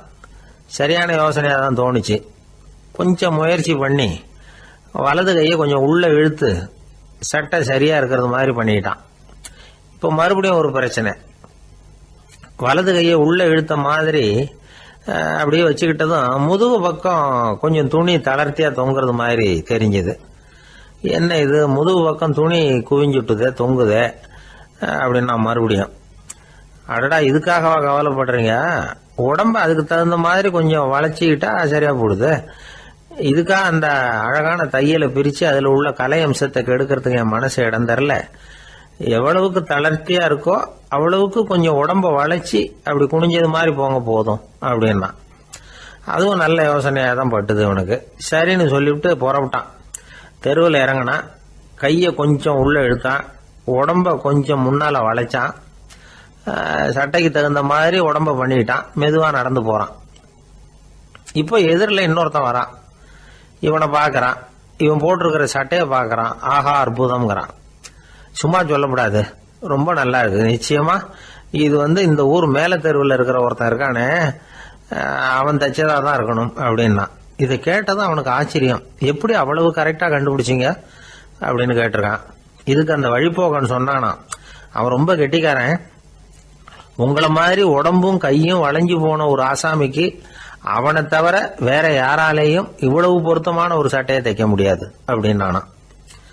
பாருங்க, அவனுக்காக இவன் அனுசரிக்க போய் இவனோட நிலைமை எப்படி ஆயிடுது பாருங்க. இதே மாதிரி தான் சில சடங்குகளும் சம்பிரதாயங்களும் நம்மளை கோமாளி ஆக்கி விட்டுரும். எதுவா இருந்தாலும் அதுல அறிவுபூர்வமான அணுகுமுறை அவசியம். ஒரு நர்ஸ் அவசரமா ஓடி டாக்டர் கிட்ட சொல்லிச்சான், டாக்டர் ஒரு தப்பு நடந்து போச்சு, 10ஆம் நம்பர் பெட்ல இருக்கிற பேஷண்ட்டுக்கு காலில் ஆபரேஷன் பண்றதுக்கு பதிலாக கையில் ஆபரேஷன் பண்ணி விட்டீங்க. கை ஆபரேஷன் பண்ணிக்க வேண்டிய ஆள் 7ஆம் நம்பர் பெட்ல இருக்கார் அப்படின்னு தான். அதுக்கு ஒரு பதட்டப்படாம சொன்னாராம், பரவாயில்ல இவரை தூக்கி 7ஆம் நம்பர் பெட்ல போட்டுரு அப்படின்னாராம்.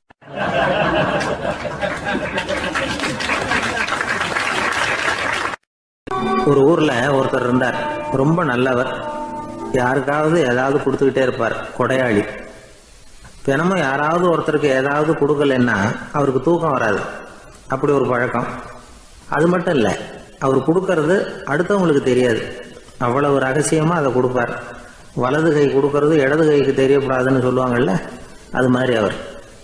ஒரு நாள் ராத்திரி அவர் ஏற்கனவே தயாராக கட்டி வச்சிருந்த பணம் முடிச்ச கையில் எடுத்துக்கிட்டு வீட்டை விட்டு வெளியில வந்தார். தெருவில் இறங்கி நடந்தார். இன்னைக்கு யாருக்கு தர்மம் செய்யறது அப்படின்னு யோசனை பண்ணிட்டு இருட்டில் நடந்து வந்துகிட்டு இருக்கிறார். யாரோ ஒருத்தர் எதிரில் வர்றது மாதிரி தெரிஞ்சுது. உடனே அவர் கிட்ட போனார். தன்கிட்ட இருந்த பணம் முடிச்சு அவசரமா அவர் கையில திணிச்சுட்டு திரும்பி வந்துட்டார். அப்பாடா, ஒரு வழியா யாருக்கும் தெரியாம இன்னைக்கு தர்மம் பண்ணியாச்சு அப்படிங்கிற மகிழ்ச்சி, மன நிறைவு அவர் முகத்தில். நிம்மதியாக தூங்கினார். அப்புறம் எழுந்திரிச்சார். மறுநாள் காலையில் ஊர் பூரா ஒரே பேச்சு. என்ன பேச்சுன்னா, நேற்று ராத்திரி ஒரு திருடன் கையில் யாரோ பணத்தை கொடுத்துட்டு போயிருக்கிறாங்க அப்படின்னு எல்லாரும் பேசிக்கிட்டு இருக்கிறாங்க. இதை கேள்விப்பட்டதும் அந்த பெரியவருக்கு ரொம்ப வருத்தமாக போச்சு. அடடா, போயும் ஒரு திருடனுக்காக உதவி பண்ணியிருக்கிறோம், பிரயோஜனம் இல்லாமல் போயிட்டுதே அப்படின்னு நினச்சார். சரி, இன்னைக்கும் யாருக்காவது உதவி பண்ணணும் அப்படின்னு முடிவு பண்ணினார். ராத்திரி நேரம் வந்தது. இவர் வழக்கம் போல் தெருவில் இறங்கி நடந்தார். கையில் பணம் முடிச்சு. எதிரில் ஒரு பெண் உருவம் மங்கலாக தெரிஞ்சது. இவர் உடனே அந்த பெண்கிட்ட பணத்தை கொடுத்துட்டு திருப்தியாக திரும்பி வந்துட்டார். மறுநாள் காலையில் ஊர் பூரா என்ன பேசிக்கிட்டாங்க தெரியுமா? நேற்று ராத்திரி நெறி தவறி நடக்கிற ஒரு பெண்ணின் கையில் யாரோ பணத்தை வச்சுட்டு போயிருக்கிறாங்க அப்படின்னு எல்லாரும் பேசிக்கிறாங்க. அடடா, இன்னைக்கும் தவறுதலாக நடந்து போச்சு அப்படின்னு ஒரு வருத்தப்பட்டார். இருக்கட்டும், இன்னைக்கும் ஏதாவது தர்மம் பண்ணுவோம் அப்படின்னு நினச்சிக்கிட்டாரு. 3வது நாள் ராத்திரியும் புறப்பட்டார். இப்பவும் எதிரில் ஒருத்தர் வந்தார். இவர் பணத்தை கொடுத்தார், திரும்பி வந்துட்டார். மறுநாள் மக்கள் என்ன பேசிக்கிட்டாங்கன்னா, நேற்று ராத்திரி ஒரு செல்வந்தர் கையில் யாரோ பணத்தை கொடுத்துட்டு போயிருக்கிறாங்க அப்படின்னு பேசிக்கிட்டாங்களாம். அவருக்கு ரொம்ப வருத்தமாக போயிட்டுது. என்ன இது தினம் இப்படி ஆகிக்கிட்டு இருக்குதே அப்படின்னு நினச்சிக்கிட்டே படுத்து தூங்கினார். அன்னைக்கு ராத்திரி ஒரு கனவு. அந்த கனவுல இறைவன் வந்து சொன்னாராம், இதை பாருப்பா, நீ கொடுத்த தர்மம் வீணா போயிடல. உங்ககிட்ட பணம் வாங்கின அந்த திருடன் திருந்திட்டான், அந்த பொண்ணும் திருந்திட்டா, அந்த செல்வந்தனும் கொடையாளி ஆயிட்டான், எல்லாருக்கும் உதவி பண்ண ஆரம்பிச்சுட்டான் அப்படின்னு சொன்னாராம். இந்த கதையை சொன்னவர் யாருன்னா நபிகள் நாயகம். இதில் உள்ள கருத்து என்னன்னா, நல்ல மனசோட தர்மம் பண்ணுனா அது வீணா போறதில்லை. இன்னொரு கருத்து, தர்மம் வந்து தன்னை மட்டுமல்ல அடுத்தவங்களையும் தீமையிலிருந்து காப்பாற்றும். இதுதான் நாம புரிஞ்சுக்க வேண்டியது. இந்த காலத்திலையும் இது மாதிரி சில சம்பவங்கள் நடக்கிறது உண்டு. ஒரு பெரியவர் இருட்டில் நடந்து வந்துகிட்டு இருந்தாரு. எதிரில் வந்த ஒருத்தன் வலுக்கட்டாயமாக ஒரு கையை பிடிச்சி ஒரு பண முடிப்பை கொடுத்து வச்சுக்க சொல்லிவிட்டு விலகி போயிட்டான். பெரியவருக்கு ஆச்சரியம், இந்த காலத்திலையும் இப்படி வலது கை கொடுக்கறது இடது கைக்கு தெரியக்கூடாதுன்னு நினைக்கிற கொடையாளிகள் உண்டு போல இருக்கு அப்படின்னு யோசனை பண்ணிக்கிட்டே நடந்தார். கொஞ்சம் தூரம் போயிருப்பாரு. அதுக்குள்ள அதே ஆள் திரும்பி வந்தான். கொடுத்த பண முடிப்பை திருப்பி கொடுங்க அப்படின்னு கேட்டு வாங்கிட்டான். இவருக்கு ஒன்றும் புரியல. ஏன் இப்படி பண்ணுறேன்னார். அது ஒன்றும் இல்லைங்க, கொஞ்ச நேரம் இதை உங்ககிட்ட கொடுத்து வச்சிருந்தேன், அவ்வளவுதான் அப்படின்னா. ஏன்னு கேட்டார். என்னை பின்னாடி போலீஸ் தேடிக்கிட்டு வந்துக்கிட்டு இருக்குது, அதுதான் அப்படி பண்ணேன், இப்போ போயிட்டுது, இனிமேல் ஒன்றும் பயமில்லை அப்படின்னு சொல்லிவிட்டு அவன் பாட்டுக்கு நடந்து போகிறான்.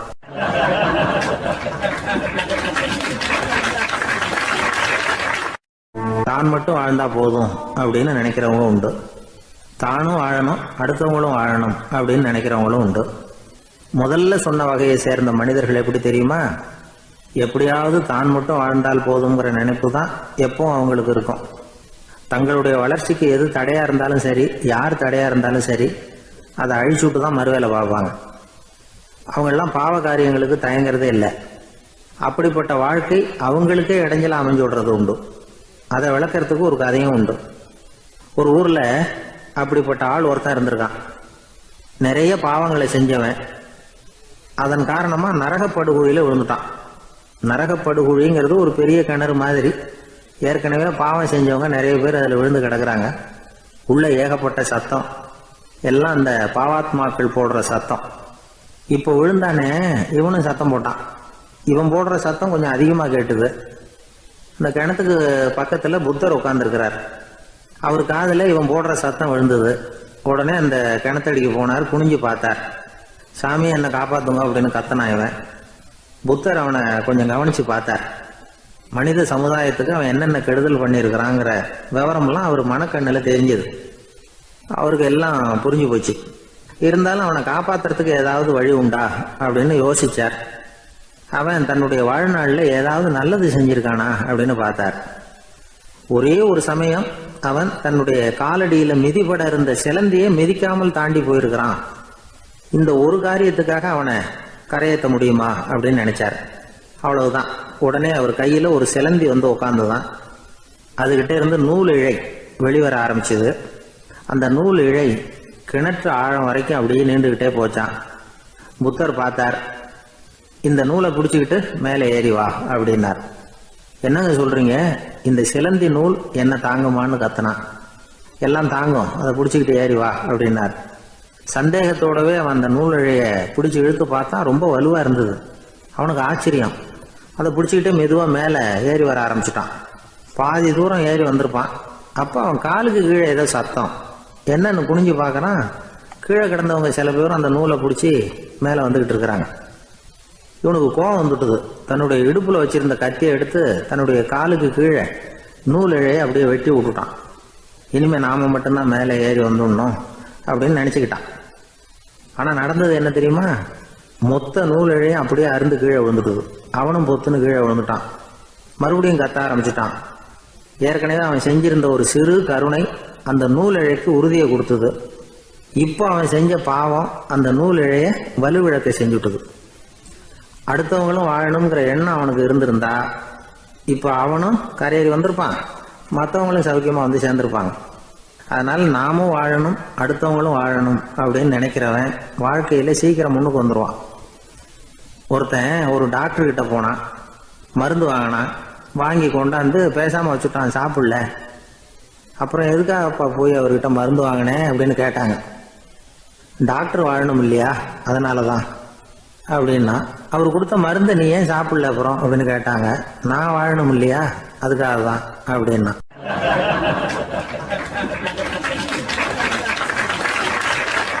அவர் ஒரு பெரிய குடும்பத்துல பிறந்தவர். இருக்கிற சொத்துக்கள் எல்லாத்தையும் வாரி வழங்கி விட்டு காட்டுக்கு புறப்பட்டார் தவம் செய்யறதுக்காக. இருந்தது பூராவும் கொடுத்துட்டார். இனிமே எதுவுமே இல்லை கொடுக்கறதுக்கு. அப்போ கடைசியா ஒருத்தன் வந்து கையை நீட்டினானா, ஐயா ஏதாவது கொடுங்கன்னு இருக்கான். அவர் பார்த்தார், கட்டியிருக்கிற வேட்டியை தவிர வேற எதுவுமே இல்லை. 8 முழம் பட்டு வேட்டி, ஜரிகை கரையோடு இருக்குது. கடைசியா அதை தான் எடுத்துக்கிட்டு அவர் புறப்பட்டு இருக்கார். அவர் பார்த்தார், எதிரில் அவன் பரிதாபமா நின்றுட்டு இருக்கிறான். அந்த 8 முழ வேட்டியை 2ஆ கிழிச்சார்.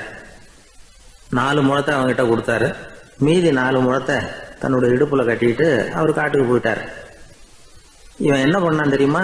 கையில கிடைச்ச 4 முழத்தை எடுத்துக்கிட்டு கடை வீதிக்கு போனான். பழைய பட்டு வேட்டி ஜருகை இதையெல்லாம் விலைக்கு வாங்குற வணிகர் ஒருத்தர் இருக்கார். அவர்கிட்ட போனான். இதை விலைக்கு எடுத்துக்கிறீங்களா அப்படின்னு கேட்டிருக்கான். அவர் வாங்கி பார்த்துருக்கார். ஆஹா, இது ரொம்ப அருமையான வேட்டி, விலை உயர்ந்த ஜருகை, இது ஏது உனக்கு அப்படின்னு கேட்டாரான். அவன் நடந்தது சொல்லியிருக்கான். அப்படின்னா ஒன்று செய்ய, இந்த வேட்டியோட இன்னொரு பாதியையும் மெதுவாக வாங்கிட்டு வந்துரு, உனக்கு நிறைய பணம் தர்றேன் அப்படின்னாரான் அந்த வணிகர். இவன் கொஞ்சம் யோசனை பண்ணி பார்த்தான். கொஞ்சம் இருங்க, வந்துடுறேன் அப்படின்னு சொல்லிவிட்டு நேராக காட்டுக்கு போனான். அவர் எங்கே இருக்காருன்னு தேடி கண்டுபிடிச்சான். அவர் ஒரு இடத்துல தவக்கோலத்தில் இருக்கிறார். கட்டியிருந்த இடவேட்டியும் அவர் அறியாமல் நழுவி கீழே விழுந்து கிடக்குது. இவனுக்கு ரொம்ப வசதியா போச்சு. அவரை கேட்க வேண்டிய அவசியமே இல்லை. மெதுவா சத்தம் போடாம அடி மேல அடி வச்சு நெருங்கினா. அவர் கண்ணை மூடிக்கிட்டு அவர் பாட்டு நின்றுட்டு இருக்கிறார். இவன் மெதுவா போய் கீழே கிடந்த அந்த துணியை எடுத்துக்கிட்டு சத்தம் போடாம திரும்பி நடந்தான். ஒரு 2-3 அடி எடுத்து வச்சிருப்பான். அப்படி ஓட ஆரம்பிக்கிற சமயத்துல அவன் காலில் கீழே கிடந்த முள்ளு ஒண்ணு நறுக்குன்னு தச்சு விட்டுது. வலி தாங்க முடியாம அம்மான்னு கத்திருக்கான். இந்த சத்தத்தினால கண்ணை மூடி நின்றுகிட்டு இருந்த அவரோட தவம் கலைஞ்சது. மெல்ல கண்ணை திறந்து பார்க்கிறார். தன் இடையில இருந்த வேட்டி அவன் கையில இருக்கு. இப்ப அவர் நினைக்கிறார், என்ன நினைக்கிறாருன்னா, இந்த வேட்டி மீது நான் வைத்த ஆசையல்லவா அவனை திருடனாக ஆக்கி விட்டது அப்படின்னு நினைச்சாராம். இந்த வேட்டி மேல நாம வச்ச ஆசை அவனை திருடும்படி ஆக்கி விட்டதே அப்படின்னு நினைச்சாராம். இது எப்பேற்பட்ட மனநிலை அப்படிங்கிறத கொஞ்சம் யோசனை பண்ணி பாருங்க. தான் ஒரு பொருள் மேல வச்ச பற்று இன்னொரு மனிதன் திருடனாக ஆகிறதுக்கு காரணமாயிட்டுதேன்னு நினைக்கிறார். அப்படி நினைச்ச அந்த பெரியவர் யார் தெரியுமா? அவர் தான் மகாவீரர். இழந்துட்டேங்கிறிய, நீ என்னத்தை கொண்டுகிட்டு வந்த எங்க இழந்துடுறதுக்கு? நீ என்னத்தை உண்டாக்குன இது அழிஞ்சுட்டுதுன்னு சொல்றதுக்கு? இதுதான் அவருடைய சிந்தனை. இன்றைக்கு நம்ம சிந்தனையெல்லாம் வேற மாதிரி இருக்குது. ஒருத்தன் நடுத்தருவில் உட்காந்து அழுதுகிட்டு இருந்தான். அந்த வழியா வந்தவர் ஒருத்தர், ஏன்பா அழறேன்னு கேட்டாராம். 5 ரூபா சார், இந்த இடத்துல விழுந்துட்டுது, ரொம்ப நேரமா தேடுறேன், கிடைக்காது போல இருக்கு அப்படின்னு சொல்லிவிட்டு அழறான். எப்போ தொலைஞ்சதுன்னு கேட்டாராம் அவரு. அது எனக்கு தெரியாது சார், பணத்தை தொலைச்சவன் தேடி பார்த்துட்டு போயிட்டான், நான் அவனுக்கு பின்னாடி தேட வந்தவன் அப்படின்னு நானா இவன்.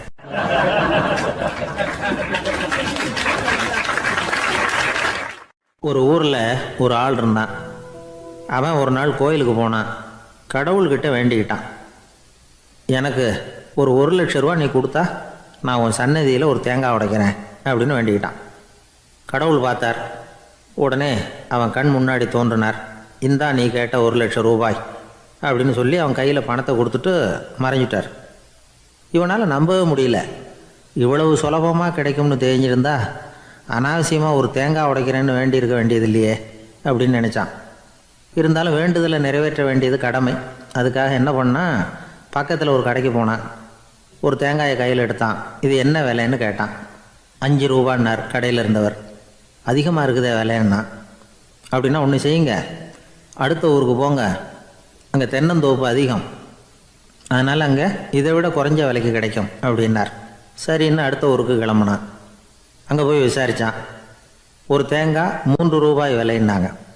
இதுவும் அதிகமாக தெரியுதேன்னா. அப்படின்னா ஒன்று செய்ய, அதுவும் அந்த ஆற்று ஓரமாக ஒரு தென்னை மரம் இருக்கு பார், அதில் நீயே ஏறி பறிச்சுக்கோ, ஒரு தேங்காய்க்கு 1 ரூபா கொடுத்தா போதும் அப்படின்னார் அந்த தோப்புக்கு சொந்தக்காரரு. இவனுக்கு மரம் ஏற தெரியாது. இருந்தாலும் ஆசை யார விட்டுது, விலை சல்லிசாக இருக்குதே.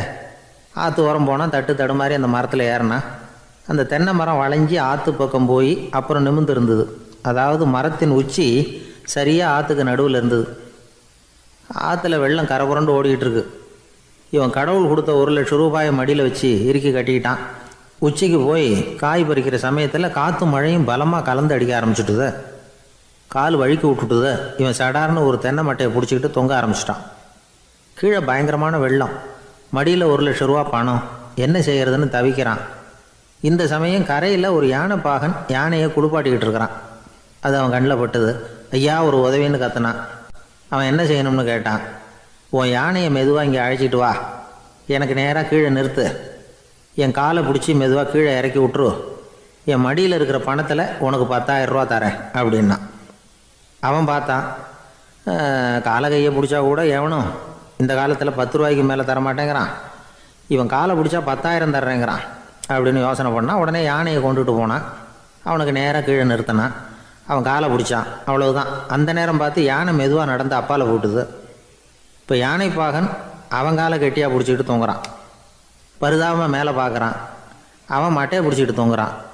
இப்போ யானை பாகன் சொல்கிறான், தம்பி மட்டையை விட்டுறாத, கெட்டியாக பிடிச்சிக்கோ, நான் உனக்கு 10,000 ரூபா தரேன், இதோ மடியில் தான் வச்சுருக்கேன்னா.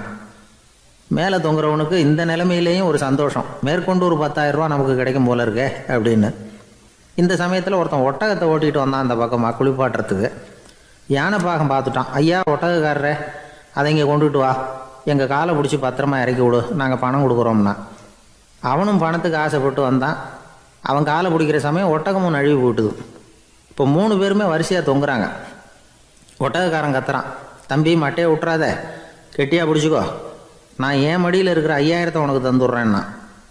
மேலே தொங்குறவனுக்கு இன்னமும் சந்தோஷம், இவனும் பணம் தர்றேங்கிறான். அப்படின்னா இன்றைக்கி நமக்கு மொத்த பண வரவு எவ்வளவு அப்படின்னு ஒவ்வொன்றா கூட்டி பார்க்க ஆரம்பித்தான். மனக்கணக்கு சரியாக வரல. அதனால் அப்படியே விரலை விட்டு எண்ண ஆரம்பித்தான். அவ்வளவுதான். மட்டையை விட்டுட்டு கை நழுவி வந்துட்டுது. 3 பேரும் பொத்துன்னு ஆற்றுல விழுந்தாங்க. படாத பாடுபட்டு தட்டு தடுமாறி கரைக்கு வந்து சேர்ந்தாங்க. 3 பேர் மடியில் இருந்த பணமும் ஆற்றோட போட்டுது. பேராசை பெருநஷ்டம் அப்படின்னு ஒரு பழமொழி இருக்குல்ல, அதை விளக்கறதுக்காக சொல்லப்பட்ட கதை இது. இந்த காலத்தில் ஒருத்தர் ஒரு நீச்சல் குளத்தில் நீச்சல் அடிச்சுக்கிட்டு இருக்கிறார். காவலுக்கு இருந்தவர் அதை கவனிச்சுட்டார். கரையிலேருந்து சத்தம் போட்டாராம், இதோ பாருங்க, இங்கே ராத்திரி 8 மணிக்கு மேலே நீச்சல் அடிக்கிறது சட்டப்படி குற்றம், அதுக்கு அனுமதி கிடையாது, தெரியாதா உங்களுக்கு அப்படின்னாராம். இதுக்கு அவர், ஐயையோ நான் நீச்சல் அடிக்க வந்தவன் இல்லைங்க, சும்மா சுற்றி பார்க்க வந்தவன், தடுமாறி குளத்தில் விழுந்துட்டேன், நீச்சல் தெரியாது, அதனால் தத்தளிச்சுக்கிட்டு இருக்கிறேன் அப்படின்னு கத்துனாராம். கரையில் இருந்தவர் பார்த்தார். ஓ அப்படின்னா சரி, அதுக்கு ஒன்றும் தடை இல்லை அப்படின்னு சொல்லிவிட்டு அவர் பாட்டு நடந்து போயிட்டாராம்.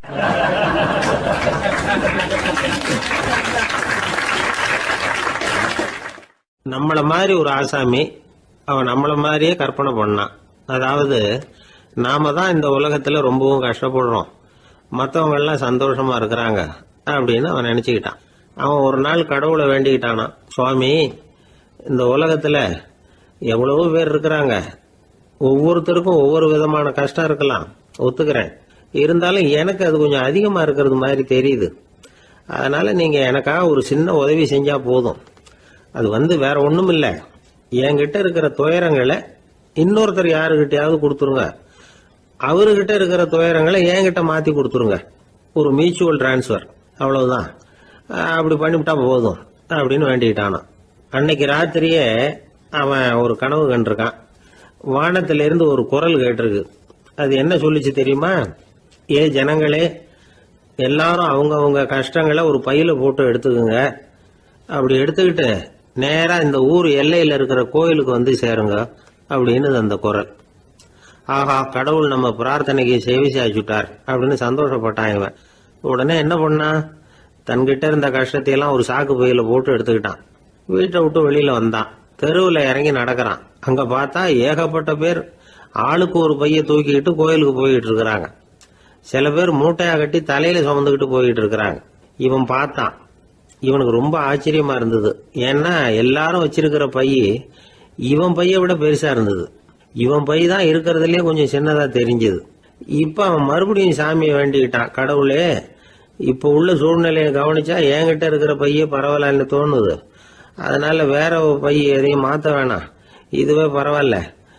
இந்த பையோட திரும்பி வீட்டுக்கு போனா போதும்னு நினைக்கிறேன் அப்படின்னு ஏதோ நினைக்க ஆரம்பிச்சுட்டான் அவன். எல்லாரும் கோயிலுக்கு போய் சேர்ந்தாங்க. கோயில்ல அந்த குரல் மறுபடியும் கேட்டுது. எல்லாரும் அவங்கவுங்க பைகளை சோகத்துல தொங்க விடுங்க. திடீர்னு விளக்குகள் அணையும், மணி அடிக்கப்படும், அதுதான் அடையாளம்.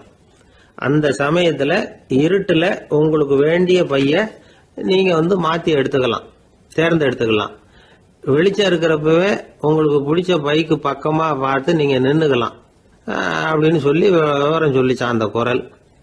அப்படி சொன்னதுக்கு அப்புறம் திடீர்னு விளக்கு அணைஞ்சுது, மணி அடிச்சுது. கொஞ்ச நேரம் கழிச்சு மறுபடியும் விளக்குகள்லாம் எரிஞ்சுது. இப்போ பார்த்தா எல்லாரும் அவங்கவுங்க பையையே கெட்டியா பிடிச்சிட்டு நிக்கிறாங்க. இவனும் அப்படியே நிக்கிறான். இவன் மெதுவா பக்கத்துல நிக்கிறவங்கிட்ட கேட்டானா, ஏன் நீங்க பைய கையிலேயே வச்சிருக்கிறீங்க, செவுத்துல மாட்டலையா அப்படின்னு கேட்டிருக்கான். இல்லப்பா, நீ ஏன் கையிலேயே வச்சிருக்கிறியோ அதே காரணத்துக்காக தான் நாங்களும் வச்சிருக்கிறோம். நம்ம கவலைகளை பத்தி நமக்கு ஓரளவுக்காவது தெரியும். ஆனா மற்றவங்க கவலைகள் நமக்கு பரிச்சயம் இல்லாதவை, பழக்கம் இல்லாதது. அதனால நமக்கு தெரிஞ்ச கவலைகளை சமாளிக்கிறது சுலபம். தெரியாததை சமாளிக்கணும்னா மறுபடியும் ஆரம்பத்துல இருந்து ஆரம்பிக்கணும். அதனால பழைய நண்பர்களோட வாழறது தான் மேல் அப்படின்னு ஆனான். அதுக்கப்புறம் அவன் தன்னோட பைய போதும்னு வீட்டுக்கு திரும்பி வந்துட்டானான். இது ஒரு பெரியவர் சொல்லி இருக்கிற கதை. அதனால நம்ம கிட்ட இருக்கிற கஷ்டங்கள் தான் பெருசு, அதை இன்னொருத்தங்கிட்ட கொடுத்துட்டு மாத்திக்கலாம் அப்படின்னு நினைக்கிறது தப்பு. இதே மாதிரி இன்னொரு சம்பவம். ஒரு ஊர்ல ஒரு நாள் ராத்திரி ஆகாயத்திலிருந்து கடவுள் குரல் கேக்குது. இந்த ஊர்ல இருக்கிற ஜனங்கள்லாம் கொஞ்சம் கவனிங்க, உங்களுக்கு ஒரு செய்தி. அதாவது இங்க இருக்கிற ஜனங்கள்லயே கொஞ்சம் கூட கவலையே இல்லாத ஆள் யாருன்னு எனக்கு தெரியணும். அதனால எல்லாரும் அவங்க கவலைகளை ஒரு பையில போட்டு எடுத்துக்கிட்டு கோயிலுக்கு வாங்க அப்படின்னாரு கடவுள். உடனே வரிசையா எல்லாரும் வர ஆரம்பிச்சாங்க. எல்லார் கையிலயும் பை இருந்தது, சின்னதும் பெருசுமா. கவலையே இல்லாத ஆள் யாருன்னு தேடினார் கடவுள். ஒரே ஒரு ஆள் மட்டும் கையில எதுவும் இல்லாம வெறும் கையை வீசிக்கிட்டு ரொம்ப ஜாலியா நடந்து வந்துகிட்டு இருந்தான். கடவுள் அவங்ககிட்ட போனார். ஏப்பா, உனக்கு கவலையே இல்லையா அப்படின்னு கேட்டார். எனக்கும் சில கவலைகள்லாம் உண்டு அப்படின்னு அவன். எங்க அதெல்லாம்னு கேட்டிருக்காரு கடவுள். பின்னாடி லாரியில வந்துகிட்டு இருக்கு அப்படின்னு அவன்.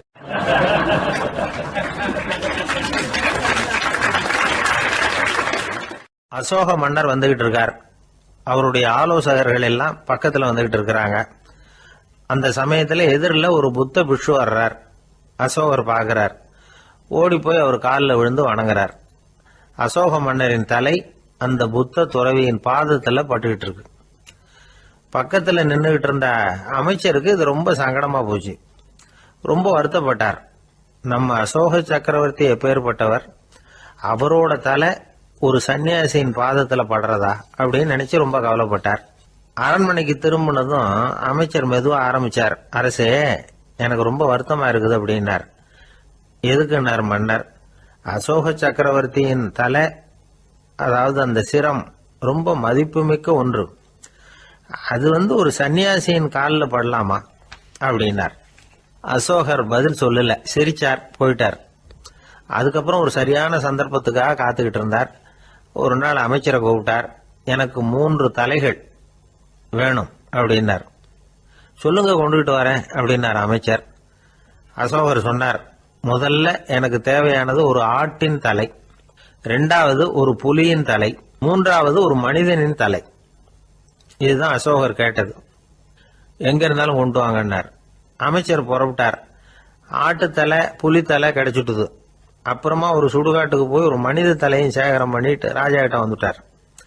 அரசே, உங்கள் ஆணைப்படி 3 தலைகளையும் கொண்டு வந்திருக்கிறேன்னார். அசோகர் பார்த்தார். ரொம்ப நல்லது, இப்ப இது 3ஐயும் எடுத்துக்கிட்டு போய் சந்தையில வித்துட்டு வாங்க அப்படின்னார். அமைச்சர் அதுகளை எடுத்துக்கிட்டு சந்தைக்கு போனார். முதல்ல ஆட்டுத்தலை நல்ல விலைக்கு வித்து போச்சு.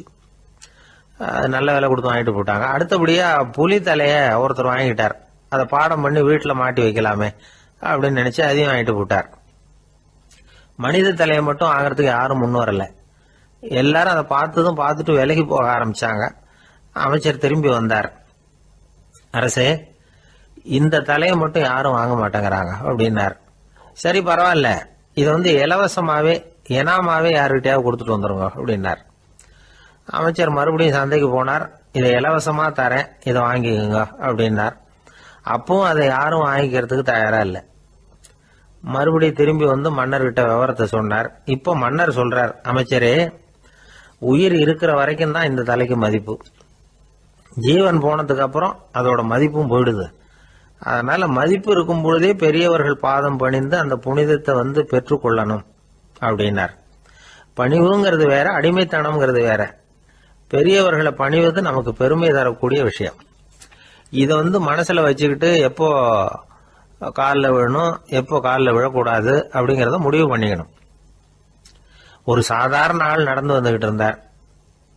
எதிரில் வந்த ஒரு பெரிய மனுஷன் ஓடி போய் அவர் காலில் விழுந்து தன்னுடைய தலையை அவர் பாதத்தில் கொண்டு போய் வச்சார். கொஞ்ச நேரம் கழிச்சு எழுந்திரிச்சு வந்துட்டார். வந்த பிறகு இவரை கேட்டேன், ஏன் திடீர்னு ஓடி போய் அந்த ஆளு காலில் விழுந்தீங்க அப்படின்னு. அவர் போட்டிருக்கிறது என்னோட காணாம போன செருப்பான்னு கண்டுபிடிக்கிறதுக்காக அப்படி விழுந்தேன் அப்படின்னார்.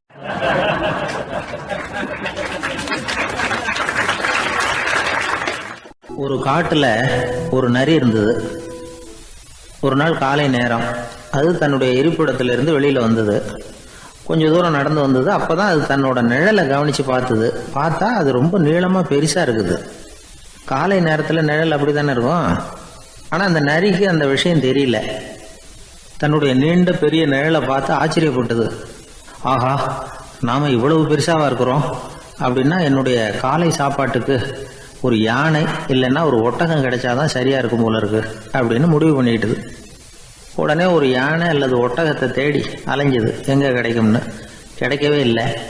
மத்தியானம் 12 மணி ஆயிட்டுது. பசியோட அலையுது. இப்ப தன்னோட நிழலை பார்த்தது. அது மத்தியான நிழல் எப்படி இருக்கும், அது ரொம்பவும் குறுகி போய் தெரிஞ்சுது. உடனே அந்த நரி என்ன நினைச்சுக்கிட்டு தான் தெரியுமா, காலை ஆகாரம் சாப்பிடாததுனால நம்ம உடம்பு இப்படி அழிச்சு போட்டுதே அப்படின்னு நினைச்சுக்கிட்டு தான். கொஞ்ச நேரம் கழிச்சு மறுபடியும் தன்னுடைய நிழலை பார்க்குது. அது இன்னமும் குறுகி போய் காலடியிலேயே வந்துட்டுது. அதுக்கு பயமா போயிடுது. ஐயோ, இன்னும் கொஞ்ச நேரத்துல நாம இறந்துருவோம் போல இருக்க. இப்ப என்ன செய்யறது? இந்த சமயத்துல ஒரு எறும்பு கிடைச்சா கூட போதும், அதை நம்ம காலை ஆகாரமா நினைச்சு சாப்பிட்டுள்ளாமே அப்படின்னு நினைச்சுதான். நம்முடைய நிழல் கூட நம்மள மாதிரியே தான் அடிக்கடி மாறிக்கிட்டே தான் இருக்குது. அது எப்பவும் ஒரே மாதிரி இருக்கிறது இல்ல. மனிதனுக்கு ஏற்படுகிற தன்முனைப்பு இருக்கு பாருங்க, ஈகோ, அது கூட ஒரு நிழல் மாதிரி தானா. அப்படி நினைக்க ஆரம்பிச்சுட்டா அதனால ஏதும் பிரச்சனை வராதான். தன்முனைப்பை நிழல் போலவே ஏற்றுக்கொள்ளுங்கள் அப்படிங்கிறது பெரியவங்க கருத்து. ஒரு காரியத்தை வெற்றிகரமா நல்ல விதமா செஞ்சு முடிக்கிறோம்னு வச்சுக்கோங்க. அந்த சமயத்துல ஒரு வித நுட்பமான தற்பெருமை நமக்குள்ள உண்டாகுது. இது இயற்கையானது, அதனால இது மேல பற்று வைக்கக்கூடாது. அப்படி வைக்க ஆரம்பிச்சுட்டா அந்த தற்பெருமை ஒரு நிரந்தர விருந்தாளியா நம்ம கிட்ட தங்கிக்கும். நம்ம நிழல் எப்படின்னு பாருங்க, நாம நடக்கும் பொழுது நம்ம பின்னாடியே வரும். தன்முனைப்பையும் அப்படியே நினைச்சுக்குங்க. நிழல் யாருக்கும் எந்த பிரச்சனையையும் உண்டாக்குறது இல்லை. ஆனா அந்த நிழலை கண்டே நாம பயப்பட ஆரம்பிச்சுட்டா நாம எதுலையும் வெற்றி காண முடியாது. நிழலோட சண்டை போடக்கூடாது. அது மாதிரி தன்முனைப்போடவும் நாம சண்டை போட வேண்டியதில்லை. இல்லாத ஒன்றோடு சண்டை போடுறது எப்படின்னா, அது இருட்டோட சண்டை போடுறது மாதிரி. நாம நிழல் கிடையாது. நம்ம கிட்ட இருக்கிற தன்முனைப்பு ஒரு நிழல். நம்ம நிழலையும் நமக்கு சமமா பார்க்குறோம் பாருங்க, அங்கதான் சிக்கலே ஆரம்பம். இப்போ நாம நடந்து போய்கிட்டு இருக்கிறோம், நம்ம நிழல் தரையில விழுது. யாரோ ஒருத்தர் நம்ம நிழல் மேல காலை வச்சு நடந்து போறார். உடனே அவர்கிட்ட சண்டைக்கா போறோம், ஏண்டா என் நிழலை மிதிச்ச அப்படின்னு. நமக்கு தெரியும் அது நிழல் தாங்கிறது. அவர் உங்க மேல நடக்கல, உங்களுடைய நிழல் மேலதான் நடக்கிறார். அது மாதிரி உங்க தன்முனைப்பின் மேல யாராவது நடந்தா உங்களை அவமானப்படுத்துறதா நினைக்கிறீங்க. காரணம், நாமளும் நம்ம தன்முனைப்பும் ஒண்ணுங்கிற நினைப்பு தான் காரணம், மற்றபடி வேற ஒன்றும் கிடையாது. நம்ம நிழல் மேல நடக்கிறவர் நம்மளை காயப்படுத்துறது இல்லை. தன்முனைப்பை வேண்டாத ஒன்னாவும் பார்க்க வேண்டியதில்லை. அது இயற்கை. நிழலை உங்க முன்னாடி வைக்க வேணாம், அது உங்க பின்னாடியே இருக்கட்டும். நிழலின் நிழலாகி விடாதீர்கள், நீங்கள் நீங்களாகவே இருங்கள். இதுதான் சான்றோர் சிந்தனை. ஒரு பேருந்துல ஒரே நெரிசல். ஒருத்தர் பக்கத்துல நின்றுகிட்டு இருந்தவர்கிட்ட ரொம்ப பணிவா விசாரிச்சார், ஏன் சார் நீங்க ஏதாவது பெரிய உத்தியோகத்துல இருக்கிறீங்களா அப்படின்னார். அப்படிலாம் ஒண்ணும் இல்லைங்கன்னார் அவரு. அப்படின்னா வேற ஏதாவது அரசியல்ல பெரிய பதவியில் இருக்கிறீங்களா அப்படின்னு கேட்டார். அதுவும் இல்லைங்கன்னார். சரி, பணமாவது அதிகமாக வச்சிருக்கீங்களா அப்படின்னு கேட்டார். அப்படிலாம் ஒன்றும் கிடையாது சார்னார் அவரு. அப்புறம் எதுக்குடா என் காலை மிதிச்சுக்கிட்டு இருக்கிற, எடுறா காலை அப்படின்னாராம் இவர்.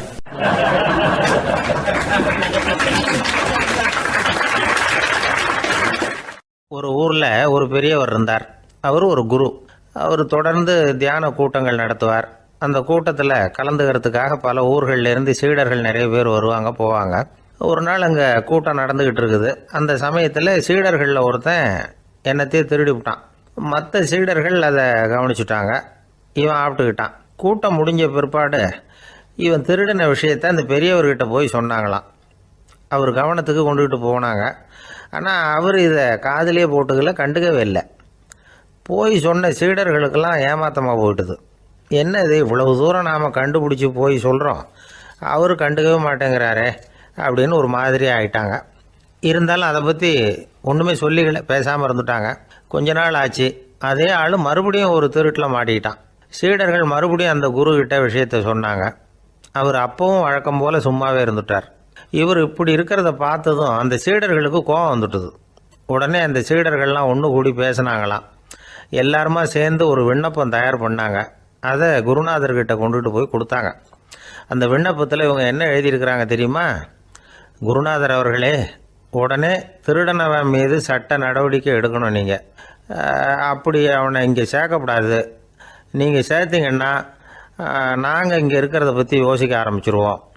அவனை இந்த மடத்தை விட்டே துரத்தி பண்ணணும். நீங்கள் அவனை வெளியில் அனுப்புங்க, இல்லைன்னா நாங்கள் அத்தனை பேரும் வெளியில் போயிடுறோம்.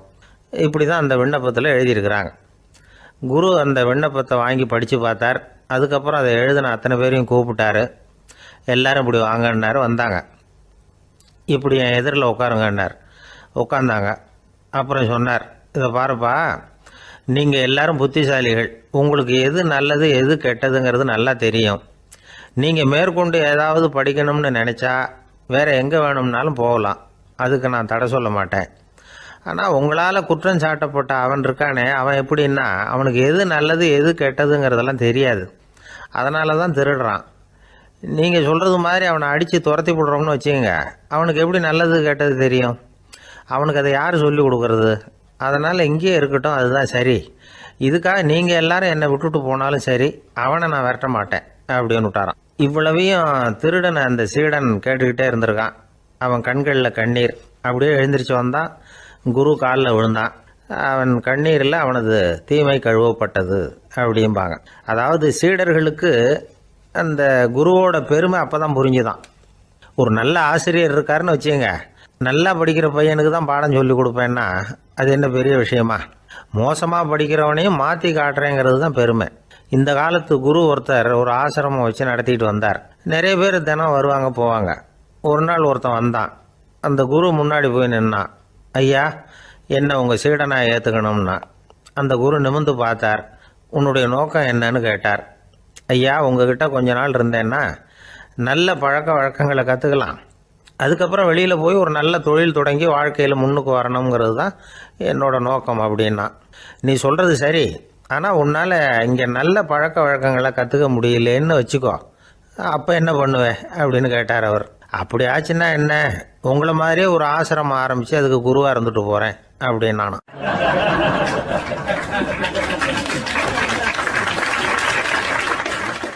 ஒரு ஆள் இருந்தார். அவர் தன்னை ஒரு குருன்னு சொல்லிக்கிட்டார். மௌன குரு, வாயே திறக்கிறதில்ல. அவருக்கு 2 சீடர்கள் உண்டு. இவங்க தான் வர்றவங்க கிட்ட பேசுவாங்க, விளக்கம் கொடுப்பாங்க. ஒரு நாள் இந்த சீடர்கள் 2 பேரும் எங்கேயோ வெளியில் போயிட்டாங்க. அந்த நேரம் பார்த்து ஒருத்தர் அங்கே வந்தார். குருக்கிட்ட போனார். குருவே, புத்தர்னா என்னன்னு கேட்டார். குருவுக்கு ஒன்றும் புரியல. அவர் உண்மையான குருவாக இருந்தாவில் புரியும். அவர் திருன்னு முழிக்க ஆரம்பிச்சிட்டார். இந்த நேரம் பார்த்து இந்த சீடர்களும் எங்கேயோ போயிட்டாங்களே, என்ன பண்ணுறது, உதவிக்கு யாராவது கிடைக்க மாட்டாங்களா அப்படின்னு அப்படியே சுற்றி பார்க்குறார். அங்கே பார்க்குறார். வந்தவர் இதை கவனித்தார். ஏதோ புரிஞ்சுக்கிட்ட ஒரு மாதிரி அடுத்த கேள்வி கேட்டார். தர்மம்னா என்ன சுவாமின்னார். குருவுக்கு ரொம்ப சங்கடமாக போச்சு. நம்ம நிலைமை இப்படி ஆகிட்டுதே, இக்கட்டில் மாட்டிக்கிட்டோமே அப்படின்னு நினச்சபடியே விட்டத்தை பார்த்தார். அப்புறம் குனிஞ்சு தரையை பார்த்தார். அப்படியே உட்காந்துக்கிட்டார். வந்தவர் உடனே அடுத்த கேள்விக்கு போயிட்டார்.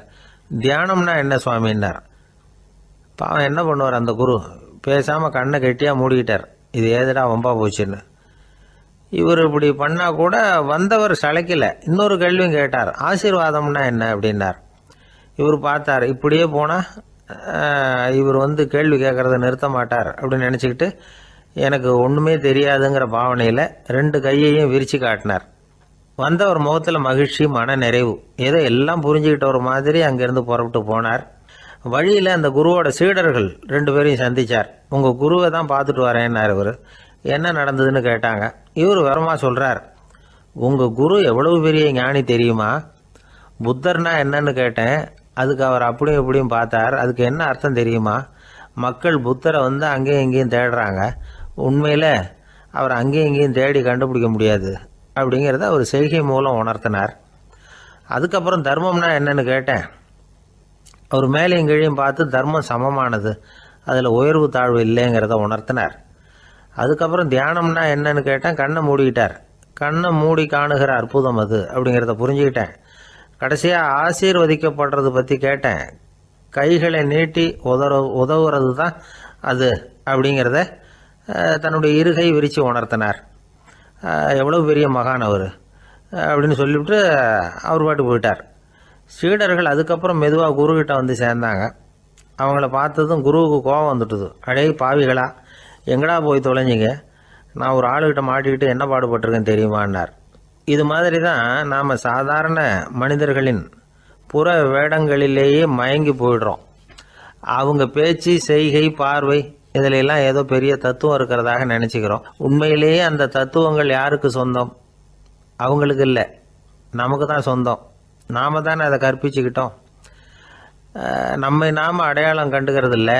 நாம் யாருங்கிறது நமக்கு புரியறதில்ல. அதுதான் இன்றைக்கி நடக்கிறது. அதனால தான் அடுத்தவங்களை தேடி ஓடிக்கிட்டு இருக்கிறோம். சில வீடுகளில் கூட இது மாதிரி சைகைகள் உண்டு. சில குடும்ப தலைவர்கள் தினமும் காலையில் கண்ணை கெட்டியாக மூடிக்கிட்டு கை 2ஐயும் சுத்தமாக விரித்து வச்சுக்கிட்டே உட்காந்து தியானம் பண்ணுறது வழக்கம். எதுக்காக அப்படி பண்ணுறீங்கன்னு ஒருத்தரை பார்த்து கேட்டேன்.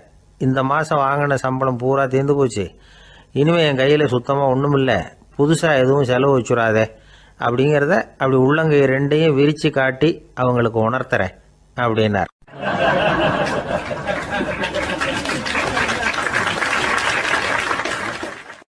ஒருத்தன் வேகமாக ஓடி வந்தான். ஏப்பா அப்படி தலை தெறிக்க ஓடி வர்றேன்னு கேட்டேன். பின்னாடி துரத்திக்கிட்டு வருது சார் அப்படின்னா. ஏதாவது நாய் துரத்திக்கிட்டு வருது போல இருக்கு அப்படின்னு நினச்சி அவனுக்கு பின்னாடி பார்க்குறேன். கண்ணுக்கு எட்டின தூரம் வரைக்கும் எதுவுமே தெரியல. ஏன்பா எதுவும் ஒன்றை துரத்துறது மாதிரி தெரியலையேன்னு. நல்லா பாருங்கள் சார் அப்படின்னா. பார்த்துட்டு தான் சொல்கிறேன் என்ன. இதோ பாருங்கள் சார், இதுதான் என்னை துரத்துது அப்படின்னு அவன் காட்டுறான். அவன் சுட்டி காட்டின இடத்துல பார்த்தா அங்கே அவனுடைய நிழல் தான் தெரியுது. என்னப்பா சொல்கிற அப்படின்னு சொல்லி அவனை சந்தேகமாக பார்த்தேன். அதுக்கப்புறம் தான் விவரமாக பேசினான். சார், எனக்கு என் நிழலை கண்டா பிடிக்கிறதில்ல. எப்போ பார்த்தாலும் இது என்னையே பின்தொடர்ந்து வந்துக்கிட்டு இருக்குது. இதை என்னால் சகிக்கவே முடியல. இதை என்கிட்டேருந்து பிரிக்கிறதுக்கு எவ்வளவோ முயற்சிகள்லாம் பண்ணி பார்த்துட்டேன், முடியலன்னா. அப்படி என்னென்ன முயற்சிகள் பண்ணினேன் அப்படின்னு கேட்டேன். அவன் என்னென்ன செஞ்சாங்கிறத விவரமாக சொன்னான். அவன் என்ன பண்ணியிருக்கிறான், ஒரு பெரிய குழியை தோண்டி அதில் தன்னுடைய நிழலை புதைச்சிருவோம் அப்படின்னு முடிவு பண்ணிட்டு மண்வெட்டி எடுத்துக்கிட்டு தோட்டத்து பக்கம் போயிருக்கான். ஆழமாக ஒரு குழியை தோண்டியிருக்கான். குனிஞ்சு பார்க்குறான். அந்த குழிக்குள்ளே தன்னுடைய நிழல் தெரியுது. ஆஹா, இதுதான் சமயம், நிழல் இப்போ குழிக்குள்ளே இருக்குது, மண்ணை போட்டு மூடி விடலாம் அப்படின்னு நினச்சிக்கிட்டு கொஞ்சம் மண்ணை அள்ளி போட்டான். பார்த்தா இப்போ அந்த நிழல் அந்த மண்ணுக்கு மேலே வந்து நிற்கிது. இது ஏதுடா வம்பா போச்சு அப்படின்னு அவசரமாக மண்ணை வாரி போட்டு மூடி பார்க்குறான். குழி பூராவும் மூடி விட்டு பார்க்குறான். மறுபடியும் நிழல் மேலே வந்து உட்காந்துக்கிட்டு இருக்குது.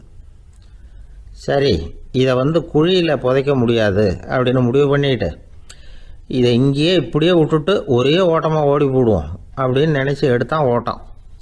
அது காலை நேரம். இவன் மேற்க நோக்கி ஓடிக்கிட்டு இருக்கிறான். ஓடி ஓடி பார்க்குறான், நிழல் இவனை விட வேகமாக இவனுக்கு முன்னாடி ஓடிக்கிட்டு இருக்கு. சரி, திரும்பி ஓடி பார்ப்போம் அப்படின்னு நினச்சிக்கிட்டு அப்படியே சடார்னு திரும்பி ஓட ஆரம்பித்தான். பார்த்தான், அப்பாடா நிழலை காணலை. கொஞ்சம் தூரம் ஓடி ஒரு இடத்துல நின்று அப்படியே சாவகாசமாக திரும்பி பார்க்குறான். பின்னாடி நின்றுக்கிட்டு இருக்குது நிழல். இப்படி ஓடி வந்து தான் இங்கே நம்ம முன்னாடி நின்று தன்னுடைய அவஸ்தையை சொல்லிகிட்டு இருக்கிறான். இந்த நிழலை துரத்துறது அல்லது வெட்டி விடுறது, இதுக்கு ஏதாவது வழி இருக்கா சொல்லுங்கள் சார் அப்படிங்கிறான். நமக்கு ஒன்றும் புரியல. அந்த நேரம் பார்த்து ஒரு பெரியவர் வந்தார். அவர்கிட்ட யோசனை கேட்டோம், என்ன செய்யலாம்னு. அவர் சொன்னார், இந்த பாருப்பா, நீ அங்கேயும் எங்கேயும் ஓடாத, அப்படியே கீழே படுத்துக்கொண்டார். அது நல்ல உச்சி வேலை. அவன் அப்படியே கீழே படுத்துக்கிட்டான். இப்போ அப்படி இப்படின்னு திரும்பி பார்க்குறான், நிழலை காணலை. அவன் இப்போ தான் நிம்மதியாக இருந்தான். இப்போ அந்த பெரியவர் சொன்னார், எல்லா மனிதர்களுமே இப்படி தான் ஓடிக்கிட்டு இருக்கிறாங்க. நான் எனது அப்படிங்கிற ஆணவம் தான் அவங்கள துரத்திக்கிட்டு இருக்கு. அதை விட்டுட்டு ஓடணும்னு நினச்சாலும் அது முன்னாடி வந்து நிற்கிது. பரம்பொருளை நோக்கி ஓடுறப்போ இந்த ஆணவம் பின்னாடி வந்துவிடுது. பரிபூர்ண சரணாகதிங்கிற நிலையில் அது முழுசுமாக மறைஞ்சு விடுது. தன்னை உணர்கிற வேலை அது. அந்த நேரம் மனிதனுக்கு விடுதலை உணர்வு ஏற்படுகிற நேரம் அது. அப்படிப்பட்ட சுதந்திர மனிதர்களாக எல்லாரும் மாறி போயிட்டாங்கன்னா இந்த உலகமே இன்பமயம் அப்படின்னு ஒரு விளக்கம் கொடுத்தார் பெரியவர். நம்மால் ஒருத்தன் வேகமாக ஓடி வந்துக்கிட்டு இருந்தான். ஏன்டா அப்படி ஓடி வர்ற அப்படின்னு கேட்டார் எதிரில் வந்தவர். ஆசை துரத்துது, அதுதான் ஓடி வர்றேன்னா. உனக்கு என்ன ஆசைன்னு கேட்டார். எனக்கு ஒன்றும் ஆசை இல்லைங்க, என்னை எப்படியாவது பிடிச்சுடணும்னு போலீஸ்காரங்களுக்கு ஆசை. அந்த ஆசை இப்போ என்னை துரத்தி பின்னாடி வந்துக்கிட்டு இருக்குது. அதுதான் தப்பிச்சு வந்துக்கிட்டு இருக்கிறேன். குறுக்க நிற்காதீங்க சார், வழியை விடுங்க அப்படின்னு சொல்லிவிட்டு வேகமாக ஓடி மறைஞ்சான்.